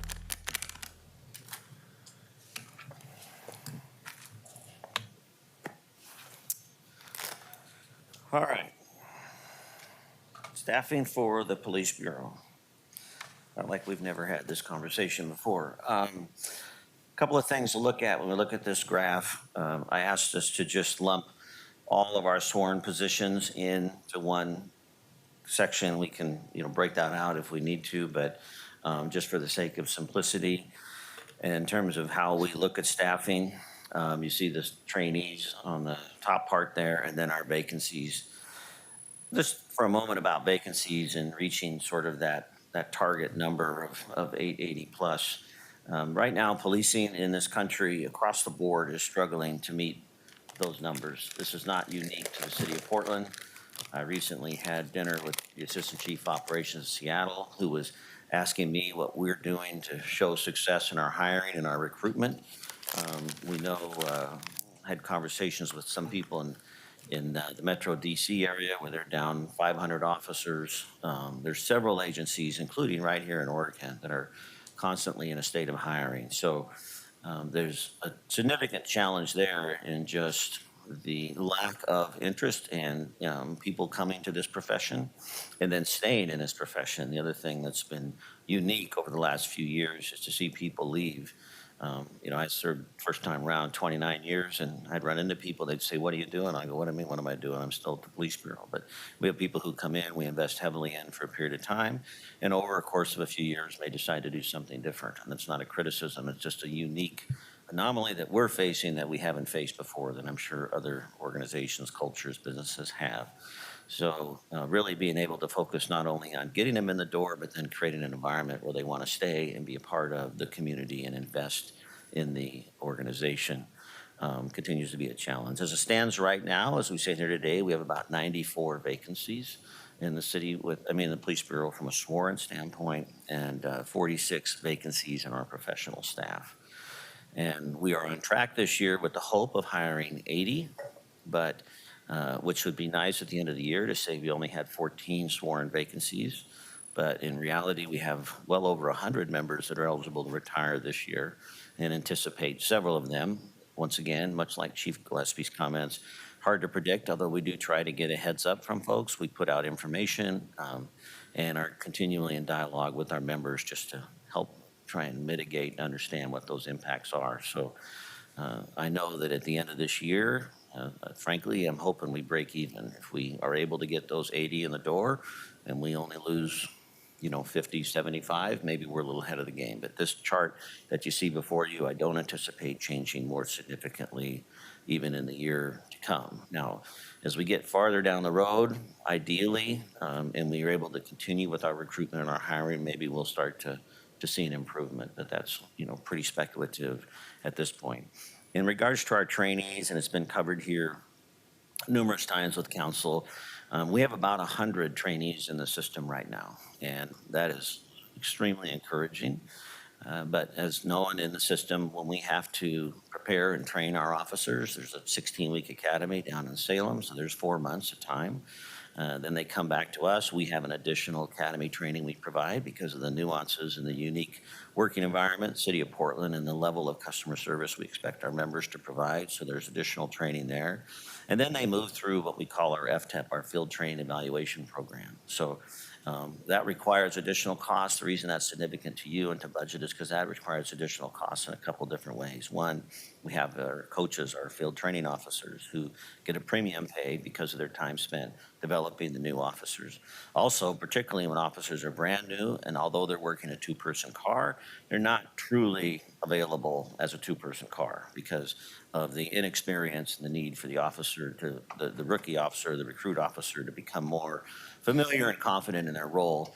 So oftentimes, this requires us to send maybe extra officers to a scene just to make sure. Instead of sending a two-person car for a call, we might have to send the recruit, the coach, and another car to be able to supplement that lack of experience. And then also, when we have a high number of trainees in the system, those calls take longer because they're learning, right? So we want to make sure that they're not rushed through the process. One of the impacts we're seeing from the time of 2020 and 21 was the number of recruits that we hired during that period. Frankly, we're shortchanged on a lot of their opportunity to learn and train and develop in a traditional way.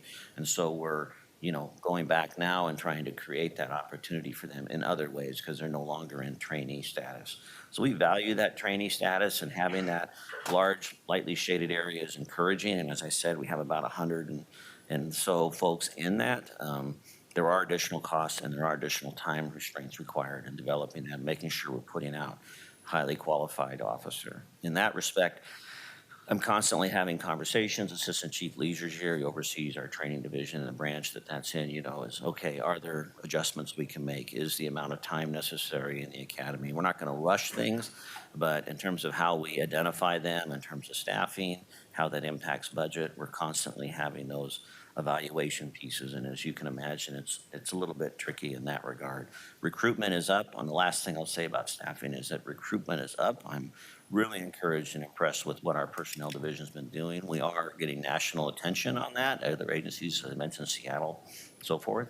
And, that recruitment continues to have an emphasis on diversity, really casting a wide net, trying to get as many people in the door. One of the initiatives that I'm looking closely at is the 30 for 30 model, which is to have a police department that's 30% female by 2030. And that's a national model. There's a lot of evidence to suggest that increasing the amount of female officers reduces use of force, more follow through in different areas that we emphasize around customer service, empathy, et cetera. So, we're just really trying to kind of expand who we're reaching out to and who we're bringing in the door. So from a staffing point, that's kind of where we're at. And, my encouragement and appreciative nature as the council is your ongoing support. That runs, I see staffing as running sort of parallel to the other conversations we're going to have about needs. Like, we can't back off of staffing regardless of what we're doing over here in the day-to-day operations. We have to keep our foot on the pedal with the staffing. Next slide, please.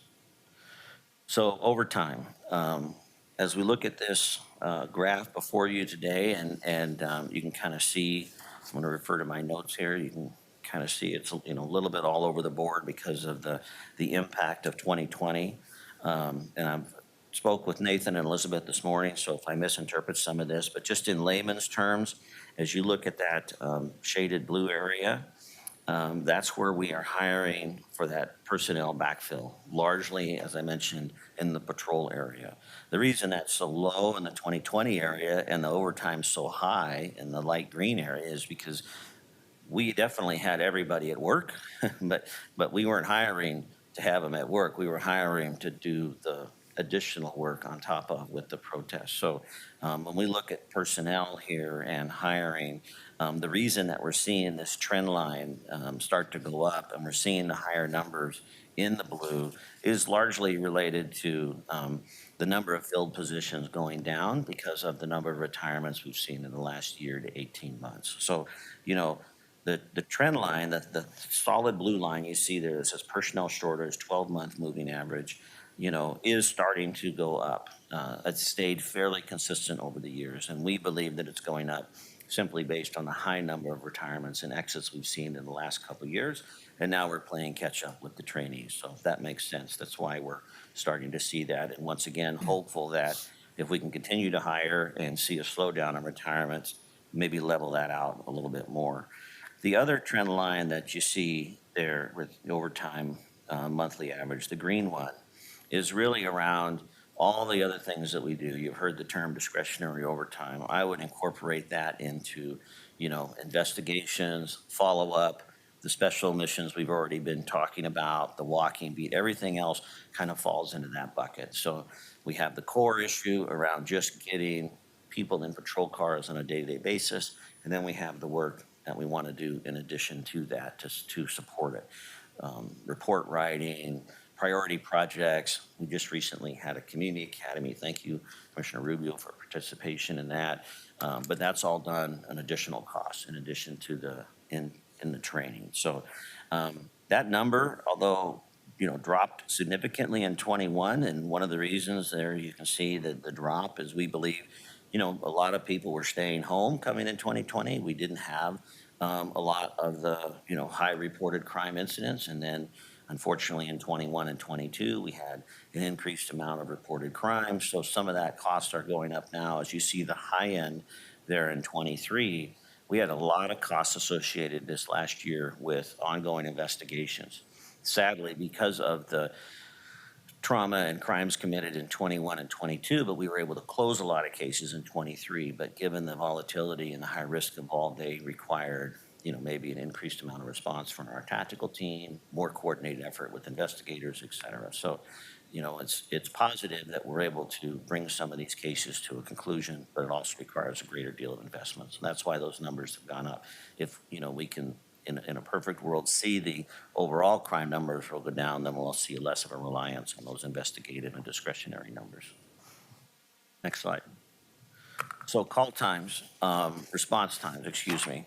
So I just want to say on the front end that I fully recognize the significance and the importance of being able to respond quickly and appropriately to calls for service when people call 911 and the expectation that they have and should have for our response. This has been difficult for us to measure, and primarily I want to highlight the fact that unlike Chief Gillespie, who, you know, the vast majority of his calls for service and his team responds to are high risk, fires, heart attacks, et cetera. You know, we have the whole gamut. We have an absolute crisis, high risk emergency in progress, to something that, you know, we would recognize as being cold or over with or not have suspect information. So when we look at call times, and they're broken down there between the low, medium, and high priorities, then, you know, we're sort of beholden to everything that we're trying to get to. The other thing to remember is that when we look at high priority call times, we're talking about a grouping of 1, 2, and 3. And Director Causey is more of a subject matter expert than I am. And him and I are trying to have conversations about this, about how we identify what is a high priority. And even though that call may be identified as a high priority by a dispatcher and put on the screen as a high priority, a sergeant may look at that, or they might make a phone call, they might do a follow-up piece and realize, well, this came out as a high priority, it's no longer a high priority. But if it's not reduced and changed in the number, then all of a sudden it looks like we have high priority calls holding longer than usual. Our number one concern around the priority one life and death situations that we think about when we think about priority call times, we're still in the range of around 4, 5, 6 minutes. I just was speaking with our team. In fact, they were just to confirm that they were going to send me a text here. So for our number one, it's about 8 minutes in January. That's for the number one highest priorities. When we look on this and see that we're bumping up against 18, 19 minutes for high priority, that's because we've lumped 1, 2, and 3. But if you look at the most extreme, we're at about 8 minutes. National average, Commissioner, your conversation, I was doing some research last night, probably more in the 5, 6 range is the goal. So we're not, for that, extreme, we're not too far off. But overall, I want you to know that I don't consider these numbers to be acceptable. The other things to consider when we think about call times, though, are a couple things. One, we need to think about geography. We're responding all over the city of Portland. We need to think about traffic patterns. We've seen an increased amount of density in our city, so time of day when we respond, the ability to get through traffic. People think those lights and sirens are just magic buzz-throughs, and they're not. In fact, sometimes they can cause more confusion, and you'd probably get there better if you just drove with flow of traffic versus trying to do that. The other thing to think about is call types. We've seen such a diverse increase in the amount of call types, particularly calls that are requiring a greater amount of officers and also greater amount of time. So when we get into behavioral health calls, for example, and then, when we do have our high-risk incidents like traffic fatalities and shootings and so forth, those require a greater number of people, greater amount of time. As I mentioned, we get a lot, we have to respond to everything. Last year, we went to over 30,000 calls that were identified as welfare checks or area checks or premise checks. And out of that, we wrote a report less than 10% of the time. So, 3,000 of those actually garnered a police report. 27,000 of those, we just showed up and either the problem had dissipated, wasn't there, didn't exist. But we don't have the ability right off the bat to know if we need to go or not. So we go, but that takes up time. So we're looking at what it is that we absolutely need to go to, and what are things that maybe we can use technology or we can use online reporting, et cetera, to divert more calls to other systems that are better areas to support. That's a challenge because I'm very big on customer service, and if you're the victim of a crime, you deserve to have a police officer come to you and speak to you about that. So that's a difficult challenge as well.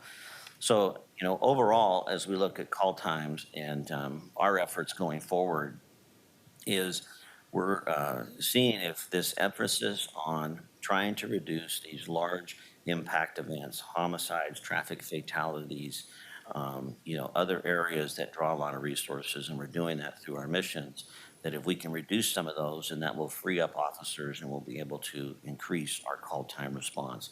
It's very, very fluid, very complicated, and definitely a priority for us, and I hear that for you from council, but also looking at finding ways to really understand the numbers and provide maybe a different approach to measure what we're doing versus just the large lumping of categories that we have right now. And with that, I believe that's my last slide, and this is my last time up here. So were we going to go to you, Mike, or were we going to? We are. Thank you, Chief. Okay. We're going to go to me just for a couple minutes. You Want me want to to stay stay up here? here? Yeah, we're going to add to the group Chief Gillespie up here and Shad Hamed, so you can ask questions. You already talked to Director Kazi. We're going to talk about the service area org chart just for a second, and then we'll just conclude, move on to questions. Part of the memo guidance, budget guidance, Mayor, was to share with you the org chart. We've been working on myriad of org chart options over the past couple of years, but as you know, the current work of the referendum kind of drove us to put together an executive leadership team under the guidance of City Administrator Michael Jordan.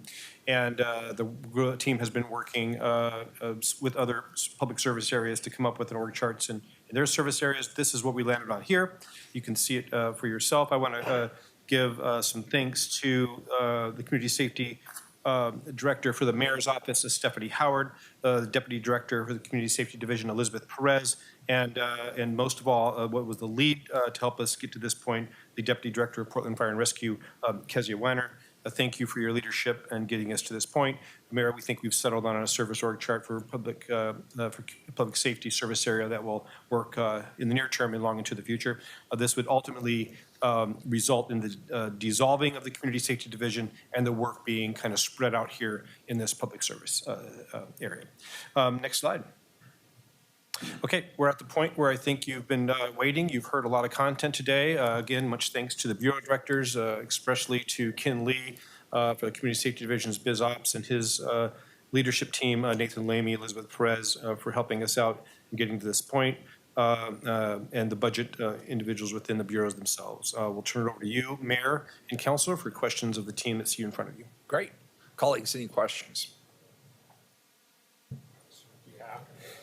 Commissioner Maps, why don't you go ahead and start? We have till noon. Yes, we got about an hour and 10 minutes. Great. Mike, why don't I start? Why don't I start with you? But I think I probably have questions for everybody. You started out today by alerting us to the fact that our work in violence prevention, which seems to be working to some degree, is also funded with one-time money. So the Office of Violence Prevention and I think the ceasefire project can you give us an overview of where we are financially with that, especially as we think about the next budget? Sure. So this started, I think, just about 7 days after you asked me to be the Community Safety Transition Director. I think Commissioner Rubio, out of your office, you gathered your colleagues together and talked about a strong investment in the gun violence issues that we were facing in the city of Portland. If you remember, we were at a 200% growth curve in gun violence starting in late 2019, early 2020. We weren't the highest homicide rates in cities our side across the country, but we did have the highest growth curve of gun violence. We launched a program that summer called Safer Summer PDX with the intent and the philosophy, I think it was shared by all of you, I don't want to speak for you, but the intent was to expand services in street level outreach, intensive case management, prevention efforts across the board. We identified new and emerging providers, individuals that didn't necessarily have a business. They felt like they had an idea, they felt like they could impact gun violence in a positive way. So we hired a company to help individuals to develop businesses and nonprofits around their work to reduce gun violence. And we infused regularly, I don't know the exact numbers, but almost every year from that extra money we had that year for Safer Summer PDX and followed up with American Rescue Plan money thereafter, around $4 million a year to heavily impact gun violence in these areas. Now, the Office of Violence Prevention, which worked closely, Mayor, with you for many years, and now they work with me. We share regularly in their work. They have a regular budget that they use to support not only the staff of the Office of Violence Prevention, but really 3 or 4 big partners. We have money in ongoing money, regular budget money for Office of Violence Prevention. This isn't part of the cliff, to fund our intensive case management program, our Healing Hurt People program, and our Trauma and Violence Impacted Families program. What will be impacted if we're not able to fund it? And you can fund it anywhere from $1 million to $4 million to $20 million, right? There's no limit to what we can do here. Is really the larger prevention efforts that individuals were conducting in this emerging work that we were doing. Some of those contracts we think have been beneficial only because we've seen a high percentage drop, 37% drop in gun violence related to young Black men involved in gang and group connected violence. We think there's a connection there. I will say some of the contracts have been underperforming. So as we evaluate those, and we've tried to work with them, because these are new businesses, they don't understand the city, they may not have good business practices. We are probably going to scale back on those anyway. It doesn't mean I would never advocate for less dollars. I think the issues that we face, whether it's a Chief Day's need to put more fit team members out there, or Chief Day's need to put more investigators out there, or the need to continue a entertainment district detail, or even the need as we enter into this fentanyl crisis that we've had over the last couple of years and the relationship to gun violence. the need for more foot patrol and bike patrol around fentanyl, there will be a need for increased investment across the board, whether it's from law enforcement initiatives to outreach initiatives, to street level outreach and prevention. It's really about how do we as a team, council, mayor, staff, define a package, an overall package on how we want to approach this and how much we can ask for and what we can afford. Baseline is ongoing funds. We have those. Chief Day has a budget.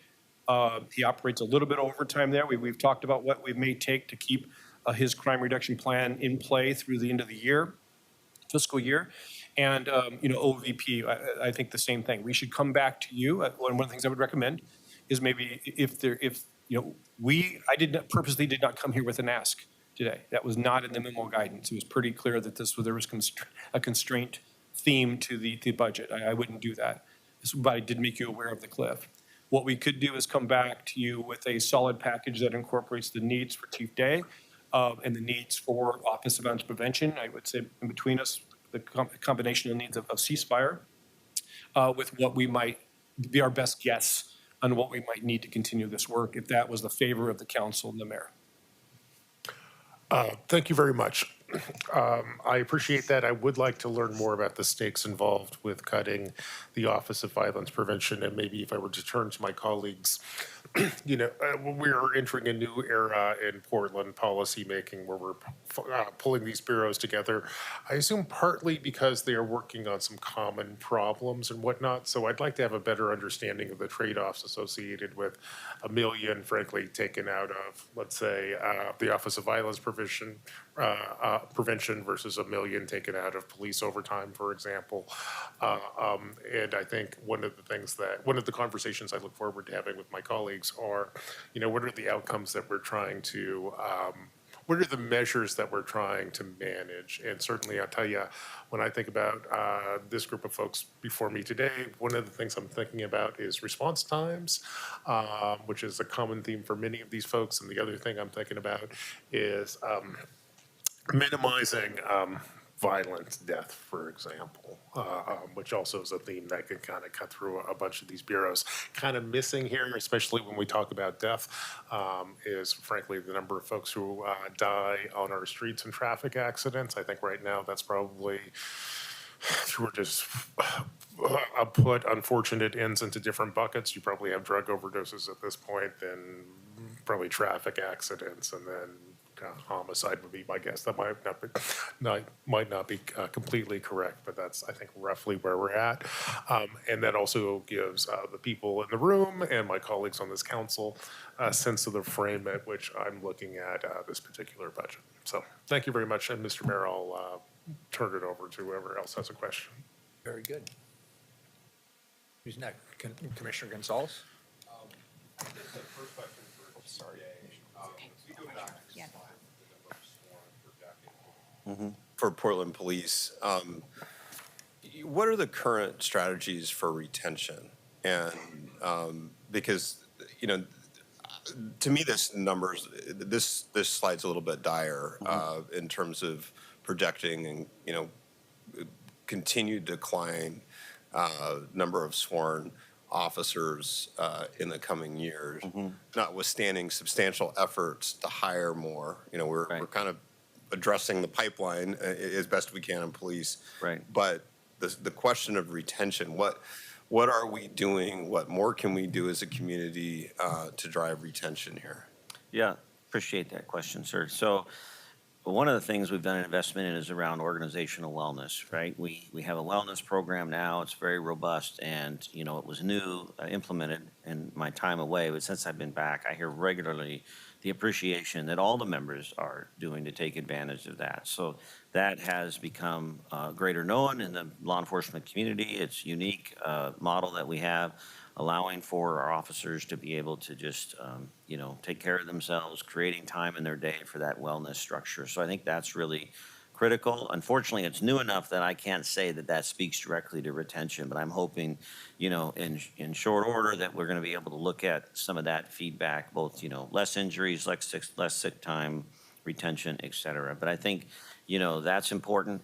And that also just goes to overall workplace satisfaction, right? I'm a big believer in that we all want to have purpose. You folks, sat through the 2020-21 experience for law enforcement, and we will debate that for years, but I can tell you, in talking to my colleagues both locally and around the country, that police work is forever changed going through that. And we're not need to debate good, bad, right, or wrong, but it's different today. And the experience of police officers, both who were here at that time and have remained, and those that have come on board since then, we're trying to meld the two to really find a place where there is a sense of purpose, where they can, really give back in the areas they want to, in areas of public service. So another area around retention speaks to these missions, right? Speaks to the ability to go out and, see some levels of success. One of the things that Bob Kazi is doing so well, the impact for us is that, the amount of input that's coming into him is output on our end, right? So we didn't adjust the model. We can probably remember around this table when if you wanted to talk to the police, you had to call the operator, and then we got really smart and came up with 911, but you still had to go to a payphone, or you still had to wait till you got home to a landline. Well, 10 years ago or whenever, these became commonplace and in the hands of everybody over the age of 12. Now, with a simple dial and a touch, we can summon somebody to maybe address an issue that we would have addressed or maybe didn't even need to be addressed years ago. This is not to say that the concerns that people call 911 for are not legitimate, but we didn't change the model. We continue to allow greater access on the front end and on the back end with our officers, asking them to take on more and more, and some of that begins to weigh on them in terms of, am I really making a difference? So what we're trying to do is create space for them to be able to make a difference. That retail theft mission I mentioned last night, working with partners, working with loss prevention, seeing the fact that, hey, we just got a half a pound of meth off the street. So those are two areas, wellness, as well as creating space between some of the demands of the job to allow for their creativity to be able to be expressed in the work they do. Got it. Well, I just would echo that this has to be a big theme for us, what we're doing as a community to retain key public safety professionals. It carries over into all of our public safety bureaus in different ways. It manifests itself in different ways, but it's a key issue. Can you go to the slide showing overtime hours in particular? What occur? Yeah, this one right here. So this is mostly commentary on this slide. Every time we settle a case that came out of 2020, we have advocates who want to emphasize the total dollars that the city of Portland is paying on settlements out of, alleged or actual police misconduct.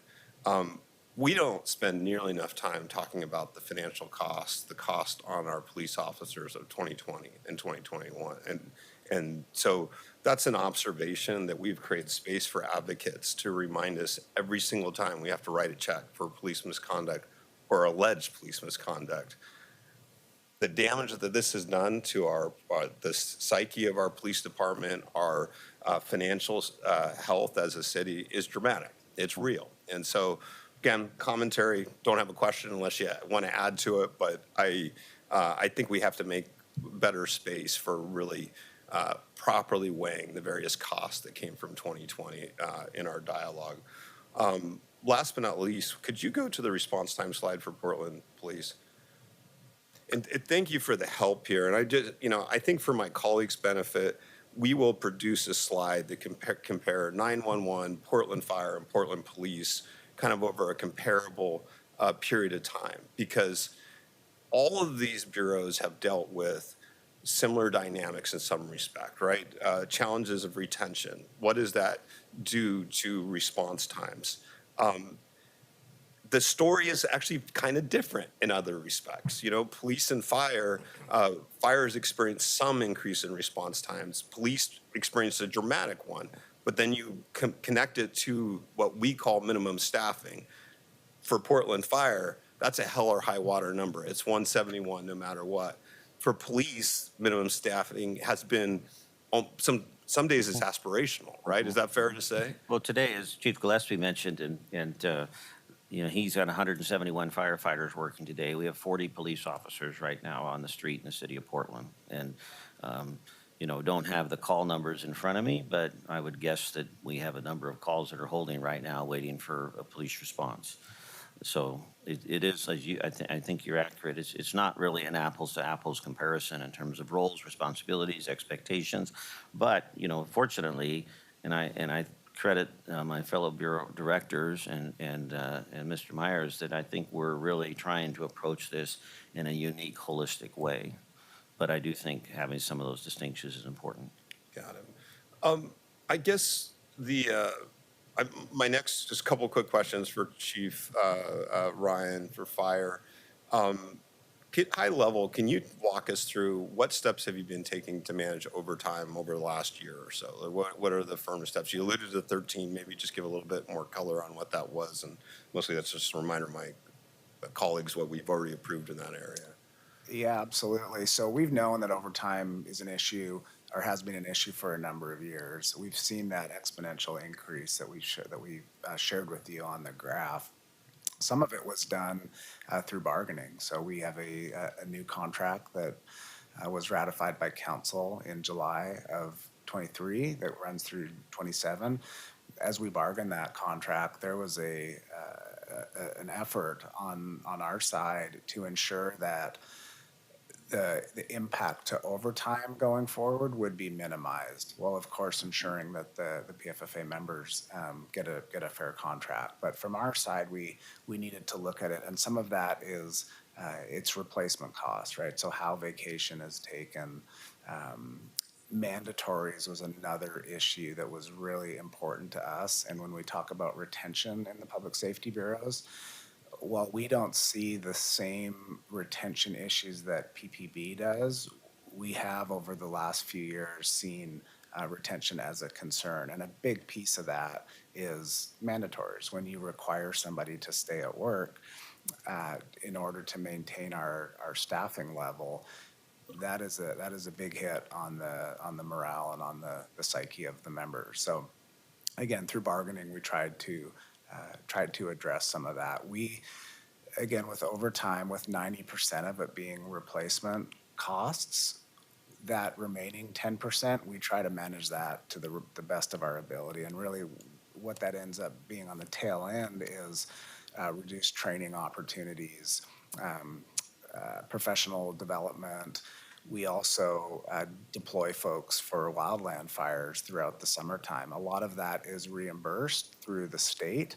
However, to get folks up to the training level that they need to be to do that job, they need to go through training. And a lot of that does fall on us to capture those costs. So we've really reduced that to bare bones because we understand that the bulk of the overtime is coming from these replacement costs.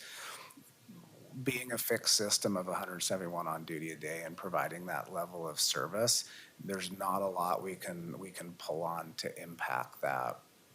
I think on the health and wellness side, when you look at sick leave usage, injury leave usage, we have also made a really big effort to make the health and wellness of our firefighters a priority. Mental, emotional, physical wellness. That is a huge goal of mine and across the Bureau to ensure that. And ultimately, long term, we have a healthier workforce is the goal. However, also as a benefit of that is that reduces some of that leave, which again directly impacts the overtime costs that we're spending. So, and I guess I'll just finally close out by saying, we saw what Director Causey did with BOIC. We saw the investments that happened. We see where that Bureau is now. It's an incredible change and transition through that work.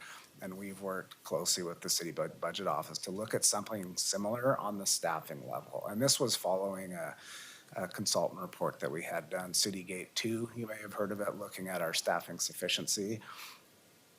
We understood that by adding additional firefighters, yes, there would be a cost, but at the tail end, we knew we could reduce overtime. And so we have developed a plan, again, which I spoke to before, extremely challenging to implement because of the upfront investments that is needed to get us 3 years down the road to that place where we are saving money as a city long term, and we have a much more manageable level of overtime and that associated impact to the workforce. And just a reminder, in the last two bumps we've been directed, there is no one-time money, so that's been a dynamic, at least in the last bump. But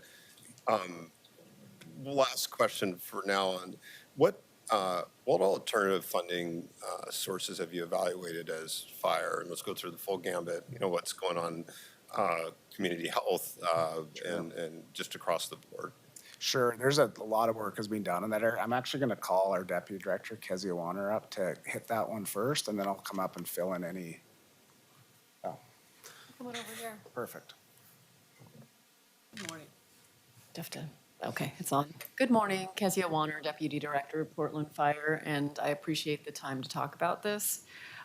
Some of the measures that we've taken, Chief Gillespie's already spoken to, and that's the strategic planning effort that we're making to look at the investment in new firefighters that will ultimately reduce our overtime usage. So that is our sort of gold standard that we're aspiring to at this time. And we also have hired a position that is dedicated to identifying new funding streams for community health specifically. Those programs are largely funded by one-time resources now, so we know that we need to look for follow-along funding. So we're employing the expertise of that individual, and we're hoping that that's going to bear some fruit for us in the next couple months. And then we're also working on exploring the possibility of going out for a bond or a levy. And that is something that we would look for partnering with other city bureaus and get the leadership of the other bureaus supportive, as well as get council to approve that plan for us. But we've been, I believe you all know, working with parks to explore that as an option. So these are really three of the primary efforts that we've taken over the past couple months, knowing that we were coming into a really challenging budget time and the general fund resources were scarce. So I'm happy to take any further questions on that. Because just walk us through what's occurred with Care Oregon. We don't need to go too long, but just as a reminder there, and maybe give us an update on assessment of Medicaid. Is that viable or not right now for Portland Fire and community health? So what I understand currently is that we have challenges qualifying to receive Medicaid funding because of some of the stringent requirements for gathering information on the clientele that we have contact with. And so that right now is still in place, and I think that there's discussions at the legislative level about that. I'm not sure if that's going to change, but it is a barrier for us for the community health programs and the clientele. With Care Oregon, we received 2 years of pilot funding from Care Oregon, and that funding expires for us in September of 2024. And so we're diligently looking for other funding streams to continue the chat program specifically. And also as part of the grant money, as a separate side to that, is funding for our the opioid response team and the MOOD, or the medication for opioid use disorder pilot that we're running downtown at Station 1. So that is a partnership with Care Oregon on the funding side and Multnomah County on the support and the I guess medical oversight for that program. That grant actually goes further runs longer than September of 24, but it really is dependent on us ensuring that our CHAT program continues. That's the personnel and the program that is running that. As far as Portland Street Response, again, it's about half of that money was one-time funding. I want to go on record and say I absolutely support Portland Street Response. I support our chat program. I support the services that they provide. It's much needed in our city. We have extreme challenges with funding across the Bureau, including our community health program. So when we look at the budget and the deficit that we're facing, it really isn't, we're not picking favorites. This is a across the board emergency operations, community health, first responders, programs that have unique skills and abilities to provide service that we're looking at facing a cut here. That being said, just to add on to Kezia, we are committed to finding alternative funding for these programs. I think that's the optimistic side of me sees the potential in our community health programs and sees the opportunity to pursue that funding. Some, the Medicaid funding, as Kezia said, may seem like a simple check a couple boxes and you can get this funding. It is so much more complex than that, and at the legislative level to enact some changes so that we can get and pursue that money. Last question on turn, my colleagues. Is Portland Fire receiving any cannabis dollars for paramedics currently? Not for paramedics. The only cannabis funding we are receiving is that's part of the funding for Portland Street Response. Okay. Thank you. Commissioner Rubio. Thank you. And I first want to just thank everybody for your presentations. And some of my questions have been answered, and I'm curious about other things. And I agree that we need a fully funded, robust community safety system that has the right people for the right roles along the continuum that we're trying to build. And my lens and how I'm looking at this is the budget in its entirety for this area is response times for sure, the roles that, the right folks for the right roles, and also building that fuller continuum of services. So my questions, and it's great to hear about the strategic planning, a lot of my questions about that were answered in your comments and about pursuing additional funding streams. I am curious about the scenarios that you propose for cutting Portland Street Response. So I just have a question, but you talk about it as community health. So Portland Street Response is part of the community health program. Is that a Correct. fair? We essentially have two community health programs, Portland Street Response and then CHAT. Okay, and in the scenarios, you only list Portland Street Response and not community health as a potential cut. Not CHAT, that's correct. CHAT is entirely funded by Care Oregon grant money. So there is no, while we want to, we need to, we must pursue additional funding for the CHAT program to support it. Currently, and for this next budget cycle, we are not asking or anticipating that there will be general fund dollars for that.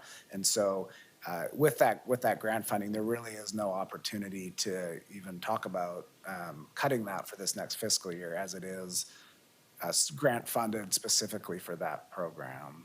Okay, so it's viewed, so you're not making a distinction about what is viewed more as an essential service. Are you? No, between CHAT and Portland Street Response, absolutely not. That's the options that we shared today.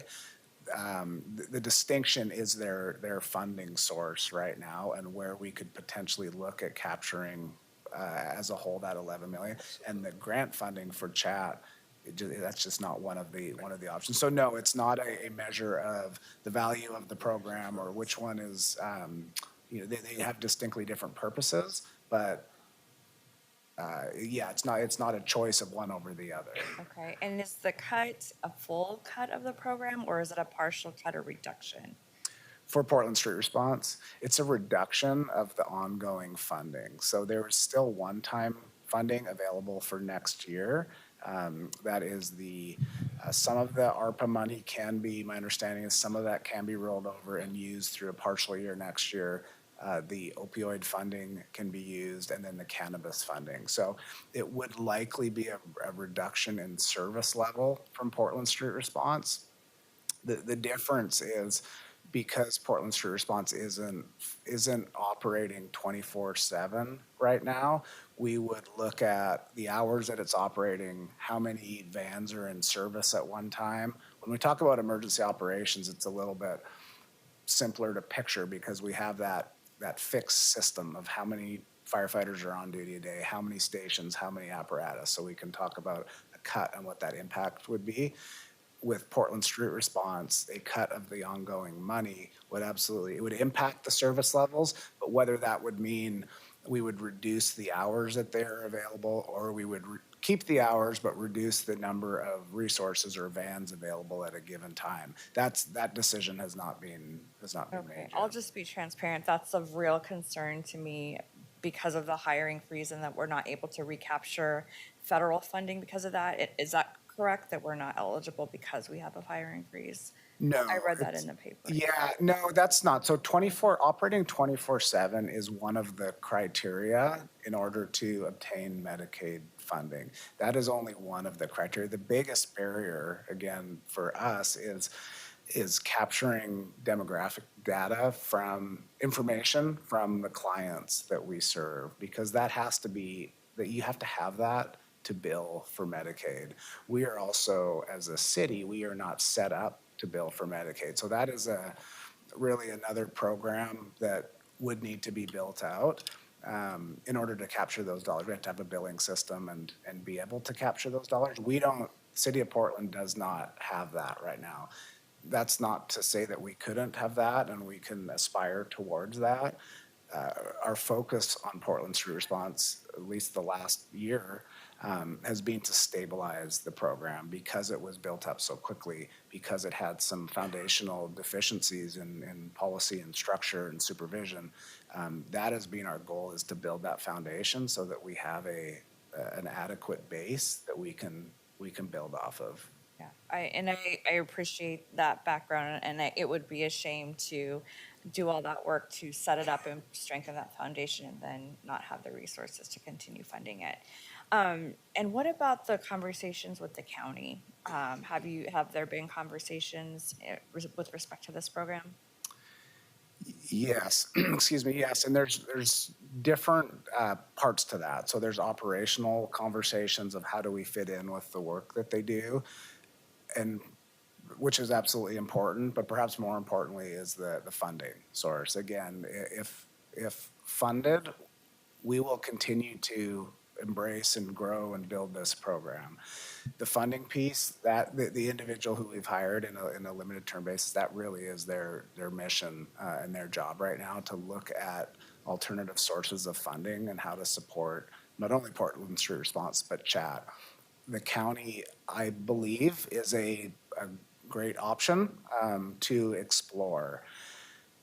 How that works, where the money comes from, we are interested in continuing those conversations, and I think it is a path that we need to pursue. I think at some point, sooner or later, Portland Street Response, the program needs to be blended with more than just the city of Portland. And whether it's on an operational and management level of who runs the program, or on a financial level of who supports the program financially, it has to be a blend. It's the city of Portland, while we want to continue providing this service, and we know how much the community wants the service and how much it's necessary. Again, we're in the context of the funding available in the city and for public safety services, it is extremely challenging. So that's my thoughts on it, and we're committed to exploring all those options financially and operationally and management wise so that we can have a strong future for Portland Street Response. So thank you for your comment. So just to be clear, then you are actively working on that right now? Yes. Okay. That's great to hear. Obviously, this is really important to me, and you've heard me talk about that over the years, and I know that that the public feels really strongly about it, and is of deep interest to continuing the service and actually expanding it to where we can actually optimize the program and get the full utility from the program and benefit for all corners of the city. So I just want you to know, and colleagues, that I'm very interested in working with our city budget office on this, and specifically to look at the earned interest on the collected and confirmed PSEF surcharge revenue specifically for this time, while we're looking for more funding to stabilize it for the long term. And I want to be clear, it's entirely independent from the resource funds of PSEF. This is very discrete funding, and I'm proposing a minimum of maybe $3 million as a one-time allocation for Portland Street Response, to make sure that it has the runway that we need together to kind of figure out what happens and how to stabilize it for the long term.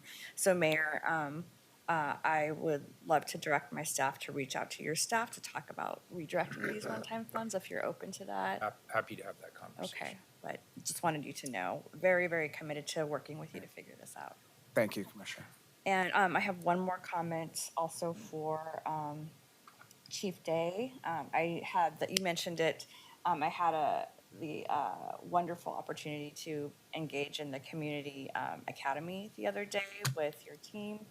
And I just have to say, it was incredibly impactful to me and meaningful. And I know that we talked to some of the leadership there that talked about uncertainty in continuing the program, given the constraints. And I just wanted to ask you about that. What are the plans for that academy to continue? Yeah, so I'm a big advocate of that program, have been involved in it over the years, led the training division a couple of times. Going back to Commissioner Gonzalez's comment about wellness, your participation as an elected to come out and be willing to be exposed to that and listen and to connect, I mean, that goes directly to retention, right? Just knowing that, and they have that, and they have heard that from me, that this council supports the police bureau and supports the work that we are trying to do. So appreciate everybody's advocacy in that way. And so one of the things as we look going forward, 24, 25 budget, and I've had this conversation with Elizabeth and Nathan, is my goal is to be able to look at projects, for example, that, and I'm just going to throw out a number, I don't have it in front of me, but let's say that's done on overtime, it's done on a Saturday. That's one of those things that we're doing outside of normal work hours. And so if that costs $10,000 to do, let's just say, and we want to do that 4 times a year, my desire is to go to the training division and say, this is what you have. My expectation is you'll do this 4 times a year. You've told me it costs $40,000, and then stay within that. And so I want to be doing that with a lot of our programs. I really want to push our budgeting down to the level where people are responsible for it, and it's not sort of waiting for dad to decide whether or not this works or this doesn't work. I can set the goals and the agenda and the priorities in cooperation with the community, with the council, et cetera, and then say, hey, here's your number, work within that. So I'm confident we're going to be able to do that. I've already had conversations about the new council coming on board and the fact that, where their willingness will be after November to participate, I don't know, but I want to begin laying the groundwork so that if there are people who want to participate in something like that, even prior to January 1, we're ready to do that. So I'm already thinking downstream, A, about the importance of it, and B, how to fund it. Right. I really appreciate that, and I almost feel like it should be a requirement if you're starting new, because it does give important, good context and perspective. And I just have to say, I just want to give a shout out to Officer Michelle Petty. She was the one that hosted me the entire day that we were there, and we had great conversations. And she's an incredible public servant. So I just wanted to acknowledge her, as well as Sergeant Leo Harris, who was great to connect with, and we had a conversation at length about the $30,000 to $40,000 that it would take to sustain the program. So just want you to know I'm a big fan, and want to see that work continue. Yeah, and just the final note on that, I mean, it really does give us a unique opportunity in a totally different environment and context for the police officers to be able to connect. I mean, this is all officer run and led, really at the sergeant officer level. I come out, I give some opening remarks, but this is a passion that they have in our driving, and it's limited in its footprint because of the amount of people we can put through at a time. But the exposure, and we've done it with, it doesn't necessarily have to be even people that are favorable with the police. That's not a requirement. We just want to be able to engage in a conversation and, have some shared information. And so just thank you very much. Yeah, Officer Petty and Sergeant Harris, a couple of the good ones. Thank you. Yeah, and I just want for the public to know, like this day allows the space for conversation that we don't typically have in maybe these spaces around certain issues and definitions. And so there's community learning and dialogue that takes place in these trainings. So I appreciate that. Thank you. All right, good. Thank you, Commissioner Rubio. Commissioner Ryan, Commissioner Maps, and then me last. And colleagues, just a time check. We have about half an hour. Okay, first of all, thank you. Great presentation, all of you, and you too, Director Kazi. I also want to take a moment to acknowledge the first responders, the people who report through the chain of command up to you. They have been showing up all through COVID. their work is often the most vulnerable of any employees. It's seen, it's on record, it's on tape. It's the kind of accountability that is experienced in your work area, unlike many others. And so I just want to lift that I really do see the first responders, and I'm grateful to all of them. And today you're seeing a little bit more how the dots connect. And I'm missing a little bit of that. I'm missing where are those shared services that are integrated from all of your work areas, or your bureaus.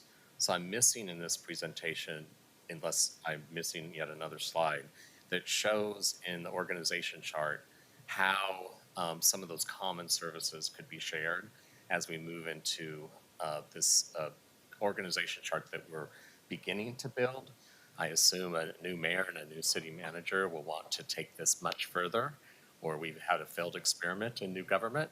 And so I'm hoping in this on-ramp here, I get to see more of that. But I didn't notice that, and there could be some cost savings in that portion. So I'll be looking for that as this evolves. I appreciate the retention conversation. I think we could go deeper in that. I'll look to you too. Especially with police, that's grim. I think I go to these wonderful onboardings of the new recruits. The excitement is clear. I'm happy to hear that other jurisdictions are noticing. And it's very sad to then, like, you always look at the conveyance, they're falling off. And how can we go deeper into understanding the why on that? What percentage of people that have been here 3 years have left? How many people are leaving in years 3 to 10? Just, I want to go deeper into that and really support how we can, by looking at that data in a more disciplined way, how we can implement some new practices to see if there's any causation, therefore, of the trend going a different direction. Right. I just want to see more strategy and more continuous improvement on retention, because it's disappointing, and I know that we all share this. And so I think I just want you to know the appetite up here, at least from my colleagues, I think, is that we'd like to help you with that, but I think we need a more disciplined, continuous improvement approach on how we just don't wonder why it's happening. And I really think that there's a lot of support right now, and there could be some motivation to turn this around. So let's strike that why it seems to be shared throughout the community at the moment. Thank you. Yeah, you're welcome. A response time deeper dive would be helpful. I think I got the causation from what you hear about from Director Kazi, and then the data from the two of your bureaus was at times difficult to figure out how these dots are connecting. I think we can all nod our head on that. So we'd like to get a better read on that, because obviously you're first responders, and there's probably no data point that's more important than response time. The revenue streams, I think big picture, we all got a lot of cash coming from on high during the emergency years. And I think throughout the city's budget and the public got used to that. How surprising. And so now we're back to reality, and we're not getting those big windfalls.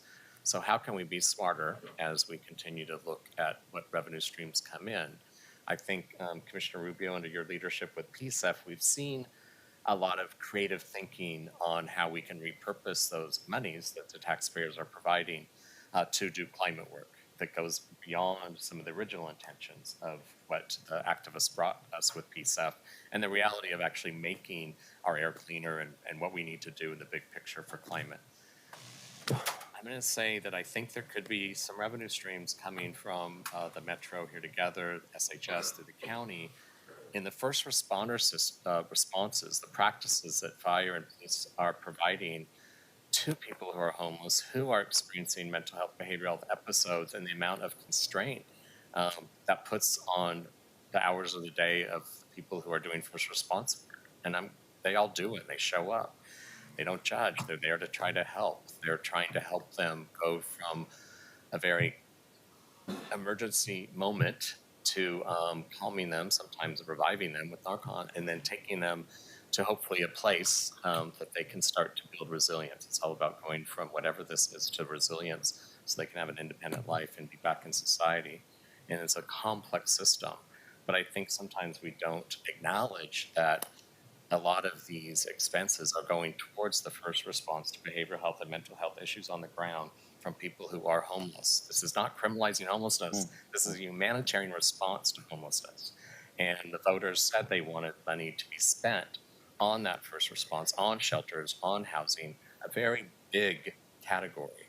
Also, since that was passed, the increase of the emergency, the crisis of fentanyl, the 600,000 or 600% increase in deaths of overdose from drugs has occurred in the last year. That happened. This is unbelievable. And it's only going up right as we speak. And so is there a creative solution to also leveraging money from another big, we're having trouble spending it at the county, and we know that Portland Street Response is a part of that system that many people would like to see funded. Well, then why would that not be a revenue source for Portland Street Response? It's time for us to really think out of the box, just like we did with PSEF, and how can we look at these other windfalls that could be then part of an adaptive response to what we're actually experiencing in the city of Portland. So just thought I'd give that little thought that came to me as I was sitting here listening, and I'll stop because it's too much except with one thing, that is PBEM. I kind of want to just give you some attention. But this is back to the integration. So when we have emergencies, I'm not experiencing where that chain of command, that point is, and how everything is connected. And obviously, we have to keep improving on that. But you all do your own thing really well. There's an emergency response, but sometimes as an elected that is listening to the community, I can't tell how integrated it is and where that chain of command is and where that one point is, so that all the other bureaus that are a part of this, that are doing shelter work, that are out there trying to do many hours of overtime to help with the cleanup of trees, forestry within parks, all of that goes under one chain of command. And I think that we might need our own work session just on how we can keep improving that. And it might need to be a joint session with the county. But I think as the feelings and emotions are calming a bit from the storm, it's time for us to lean into that, because it's there's going to be more. And sometimes it's frustrating to understand how all those dots are connecting. And I know you're all trying. So let's keep going on integration. I know Director Myers is on that. And thank you. I'll stop. Thank you, Commissioner Ryan. Commissioner Matz. Thank you very much. I see Annette has been online all morning. I believe, I suspect Annette's probably on our Budget Advisory Committee. And I just wanted to, number one, create an opportunity in case Annette had a question. And I might make a series of statements if there's time at the end. I believe Kevin is here also and on the Budget Advisory Committee. He was. I think we don't see lost him now. Kevin. Okay.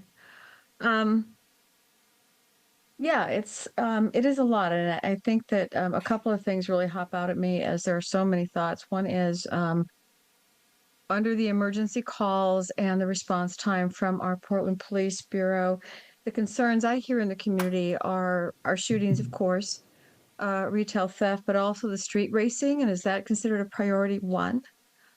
Because that's what I've heard the most community complaints about response time from our police bureau. Encouraged to see our 911 times down. And of course, there's room for improvement, but having been on this Budget Advisory Committee for a while, really pleased to see that we are on a path of improvement. And then I must say I have a little bit of a cringe. I recall the Oregon Business Summit, the mayor and the county chair and the governor all talking about a moratorium on new fees and taxes. And I believe the words bond and levy came up a few minutes ago. And just as someone who's probably voted yes on every tax measure I've ever been presented with, that gives me a major cringe as I see the cost of housing. And I recall the mayor talking about what our per capita tax rates are in this city. What are we, second highest to New York City or something like that in the nation? And that is a problem for every household in housing and in where our and our general economy. So I guess I would, those are my concerns. I wanted a little bit more about the response time, how things are classified, And then as someone who lives in a high poverty neighborhood, an absolute no on bonds and levies would be my response. And thank you very much, Annette. And Mr. Mayor, colleagues, if I can, let me do a lightning round of questions and statements. I want to leave some time because I'm sure the mayor has thoughts and questions that we all like to hear. Let me start with PBIM, and this is more of a question/statement and maybe a request to Mike. I'm not quite, or Mike, one of the mics. One of the budgetary issues that you alerted us to was a dramatic increase in rent. I think it goes from $500,000 to 700,000. Boy, at a time when we have so much space open in downtown and whatnot, I hope that we can creatively. I hope that there have been conversations with facilities to see if there might be some cost savings there. I know in my own bureaus, perhaps even in this building, we've done some stuff. So I hope that we explore that and perhaps can save you some money. Quick question to fire. Like, one of your existential problems and structural problems is basically not having enough folk. And that requires us to rely on overtime. So just broadly, how many more people do you need to hire in order to get out of your overtime crisis? It depends on the extent that we want to reduce overtime. The calculation that we did was if we hire an additional 70 firefighters over the next 4 years, we can reduce ongoing expenditures by over $2 million and reduce overtime by 50%. So that's looking at the hours. So that is the model that we worked through with Community Safety Division business operations. Again, it requires an upfront investment, understanding that the money's it's difficult to find right now. I think any iteration of that, if it's spread over 3 years, 5 years, 10 years, will get us to it'll change the calculations as far as the investment versus the payoff at the end and the money saving at the end. Bottom line, we need to increase the number of firefighters. We're committed to working towards that goal. And again, if it's 4 years or if it's 10 years, that's the direction that we're like. And we're happy to share with your office the calculations that were done specifically for 70 over 4 years. Thank you. We're always interested in finding long-term solutions. It's good to have a number as to what our North Star in this particular space is. I'd love to see that memo and to begin to lay the groundwork. Go ahead, Commissioner. I was just going to say they put up the slide that highlights oh, great. Look at that. Great. I will capture that. I'm going to keep moving to give so the mayor has plenty of time to. One of the other things that came up in the fire presentation, but we didn't get a chance to really unpack, is the impact that Kelly days have on some of our budgetary challenges here. I might ask, probably maybe Fire and Mike Myers. I don't really understand this space well enough. I think it would be helpful to me if maybe all of council could get a memo outlining what some of the challenges here are. I don't know if that's a Fire task or if that's a Mike Myers task. But I think that would be helpful to begin to build some institutional memory in this space. Let me quickly go to police. We're in this interesting space where for the next several years, it looks like our staffing levels are flat, and I think I understand why. At least it's my understanding that this is more of a problem of retirements and turnover as opposed to recruitment, where we've gotten actually pretty good. So here's the puzzle I'm trying to solve. our staffing levels are going to be relatively flat for the next couple of years. At the same time, I'd really like to see police in particular do more in some particular areas. I think we've done great with our car theft work, retail theft. We desperately need. Frankly, I think if you take a look at just saving lives, getting the Portland Police Bureau more involved in traffic enforcement. As your Peabody guy, I think that is one of our real missing pieces. So I don't know how we, with our current staffing levels, how we continue to make progress in this areas, but I hope that we can have ongoing conversations about that. Kind of similarly, early in my time on this council, we spent a lot of time talking about PS3s, but haven't talked about PS3s in a while. That might be part of the solution. And we can have these conversations offline unless the chief wants to jump in here. And finally, I just want to acknowledge what is probably the headline of the day. I really want to commend Commissioner Rubio for her willingness to explore. I didn't fully understand the proposal, but I suspect using interest income to support some of our important public safety work. I think that is very encouraging. I look forward to having conversations with my colleagues on council about how we can use these funds, especially the interest piece, which I suspect are probably different from the full pot of money to do some of the life-saving work that we heard about today. And with that, Mr. Mayor, I'll lower my hand and hand the floor back to you. Good, and I won't take the remainder of the time, so if anybody wants to come back in after, you certainly can. Chief Day, I have a couple of just basic questions, but I'm going to start with a comment, and that is, you will recall that when we started this venture together back in 2017, the most significant concern we had at that time was the retirement of the baby boomer generation. And we wanted to plan for that reality. And it's now upon us. And it's upon us at a time when we're also struggling with other staffing and overtime issues.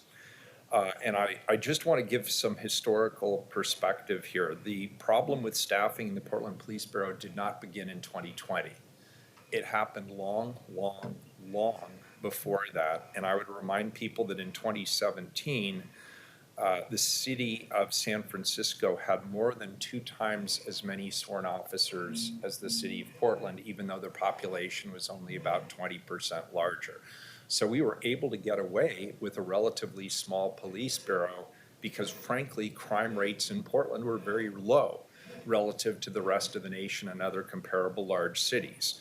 Well, that caught up to us in a big way as we saw not only for the issues that are specific to Portland, but also national trends. So here we are. And Chief, understanding that while PPB is in the process of restaffing, and I want to commend you for the great work you and your predecessors did on the recruiting front. I can actually say we don't have a recruiting problem here in Portland. We had other issues, 2 of which were the academy, and this council working with our public safety employees. We went to Salem Unified. We earned the governor's support and the legislator's support to expand the training academy. So that slide you showed us with the trainees, that is significant. We need them to go from trainee to full-time independent sworn officers as quickly as possible. And that was a good step in the right direction. There is another area where you have done a great job, and that is in convincing our state partners that there's an important partnership to be had with the state police, helping us to offset some of our employee shortages here in the city of Portland. And we have made a case that this is of statewide economic interest. And I think it is worth noting publicly today that the governor of California has just deployed 120 state police just to the city of Oakland to do the kinds of things that we're all talking about: traffic enforcement, basic visibility patrols, some of the other specialty work that we've been doing in alignment with the Oregon State Police in the Central City Core. And I would continue to put that ask front and center. It was our primary ask of the Downtown Livability Task Force. And I still eagerly await further discussions on that. I think it's important that we understand there's a partnership to be had here. But Chief, given that we're still using overtime to a degree to address staffing issues, to meet our staffing minimum requirements, it's also my understanding that we're using overtime strategically to do things that aren't just business as usual, but are specialized enhancements to service. Could you talk about some of those briefly? Yes, sir. So yeah, we're not just, kind of sitting on our hands, woe is me, we don't have enough people, right? That's not in the conversation since I came in. We need to work with the resources we have. And the use of overtime funds is part of that resource management. So the Walking Beach is a great example of that, and intend to, look for other opportunities as spring nears to expand that other parts of the city. That was really great for the community. It was great for the officers. It also cost about 50 grand to do that 45 days. And, as we look to other programs, being very strategic and intentional is, the model that we're using. So we had a high number of complaints and concerns on 82nd Avenue, 802 Milton regarding human trafficking and gun violence. And, used resources there around overtime dollars to help really bring that area to a place that's far safer and better today. And I'm continuing to look at other ways to do that in both our community outreach as well as other areas that are of a high priority. I mean, I hear a lot about graffiti every day, and on a personal note, I know my wife will appreciate this. It's her first question when I come in the door at night is if you're taking care of the graffiti problem. So, I hear a lot about graffiti from our community, and so we're looking at how can we be more innovative there. I hear a lot about the importance of misdemeanor follow-up, right? And so we use some of our overtime money to maybe strategize around how we can do a better job on misdemeanor follow-up. We give a lot of attention, rightly so, to life-saving measures, as we heard from Commissioner Maps and others. Absolutely our priority, but using that overtime dollars to be more strategic in that way too. So yeah, it's not just a matter of trying to fill those seats. I mentioned we have about 40 patrol officers working today. I think Commissioner Gonzalez touched on minimums. We should have probably north of 50. I don't have the exact number, but our minimum staffing number today is probably somewhere in the early 50s, and we have about 40. I'm gonna follow a little bit Chief Gillespie's comments. We talk about wellness, you start ordering cops to work. So, that's not gonna be a good message for us. So we make do with what we have and then look for ways to find that purposeful work and be good stewards of the city's money. And that does include using overtime to promote those projects. Agreed. And there's sort of this conundrum between wellness and staffing capacity. Right. Maybe I'll shift to Chief Gillespie because I think fire maybe provides a sharper illustration of this. So PF&R contracts shortened the work week when we added the Kelly days. And we did not increase staffing capacity at the same time. So the net result of that is overtime, as you say, exponentially increased. And we're now stuck in this cycle that we're dependent on overtime to fill our shifts.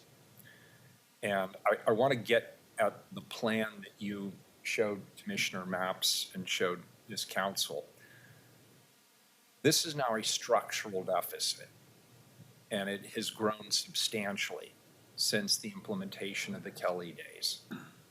And my question is, if we invest today, that's not just a one-time only investment, is it? It's an ongoing investment, correct? It would be a one-time investment for the initial outlay. Ongoing, there would be straight time FTE costs that would be ongoing, but we'd be paying those instead of the excessive overtime costs. So I want to make sure, just in the complete idiot terms for my benefit, you're asking for 11 million, and that would do what exactly?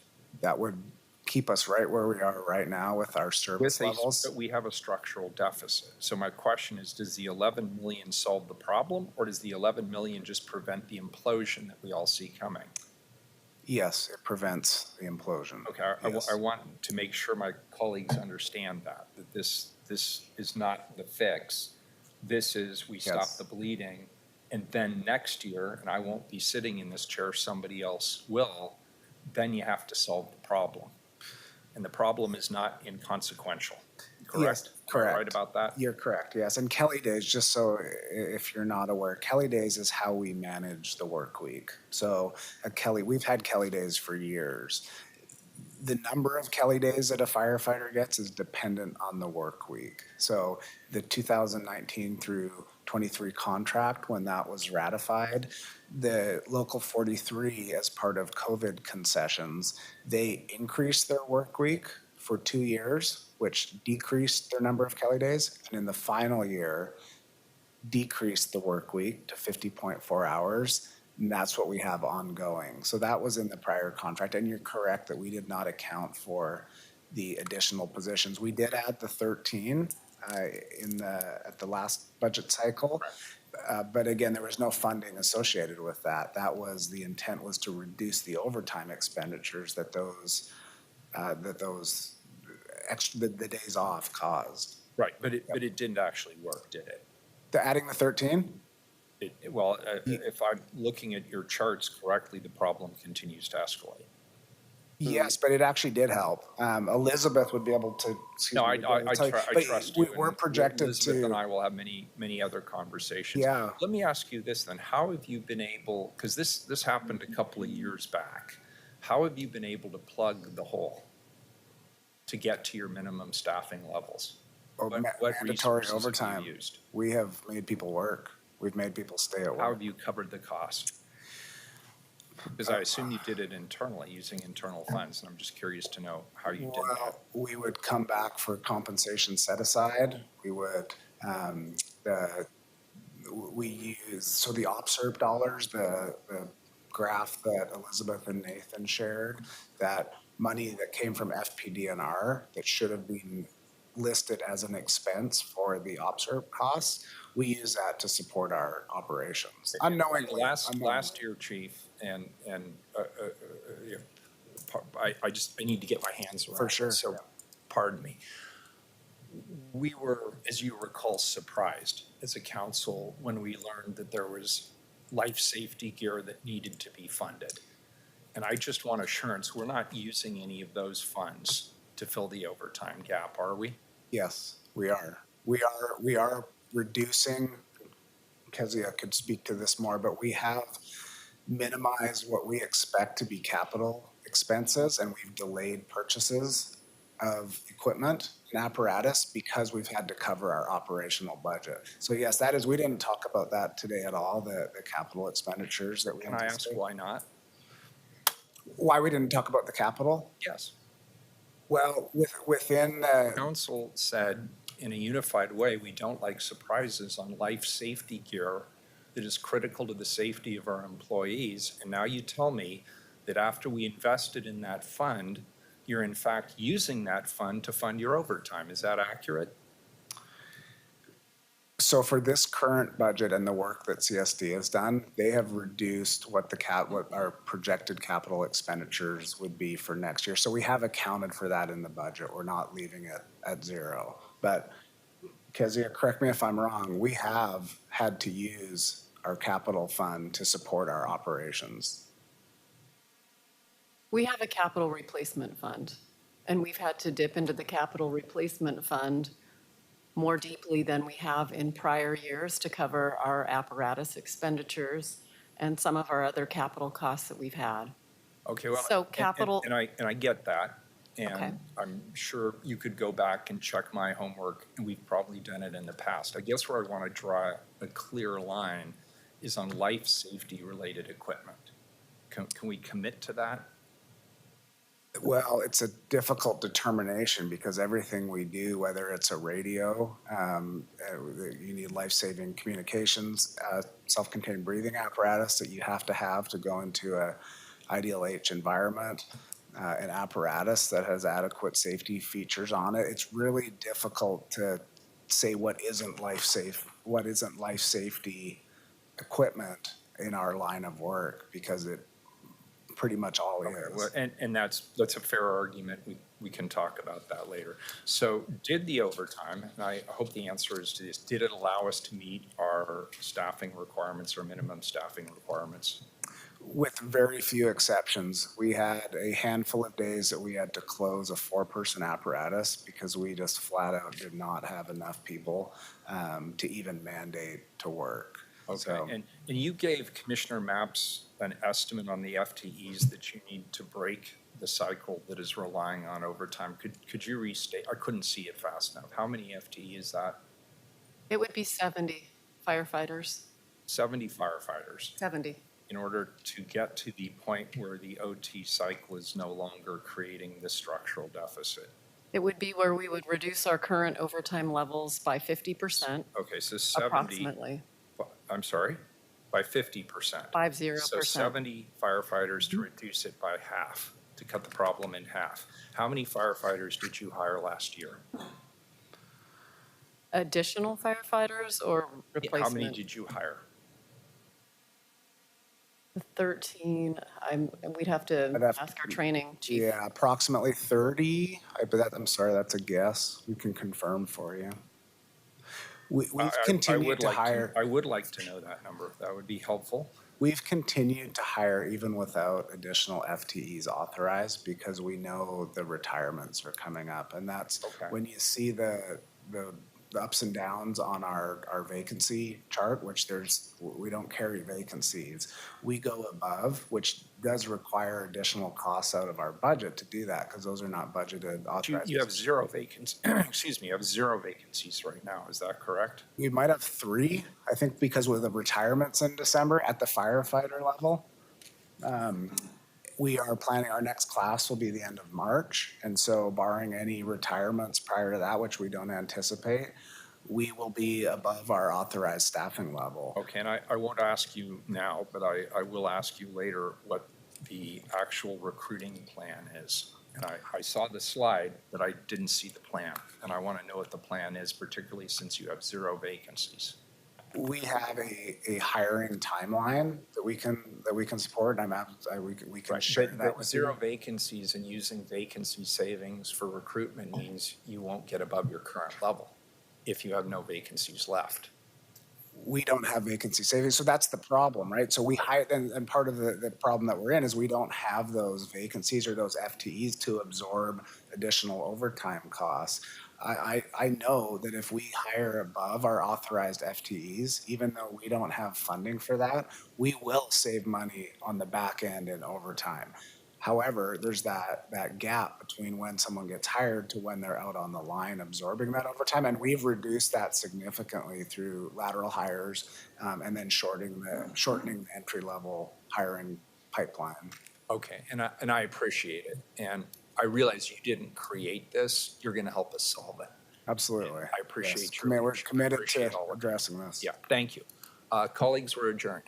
Thank you. Sorry for keeping you over.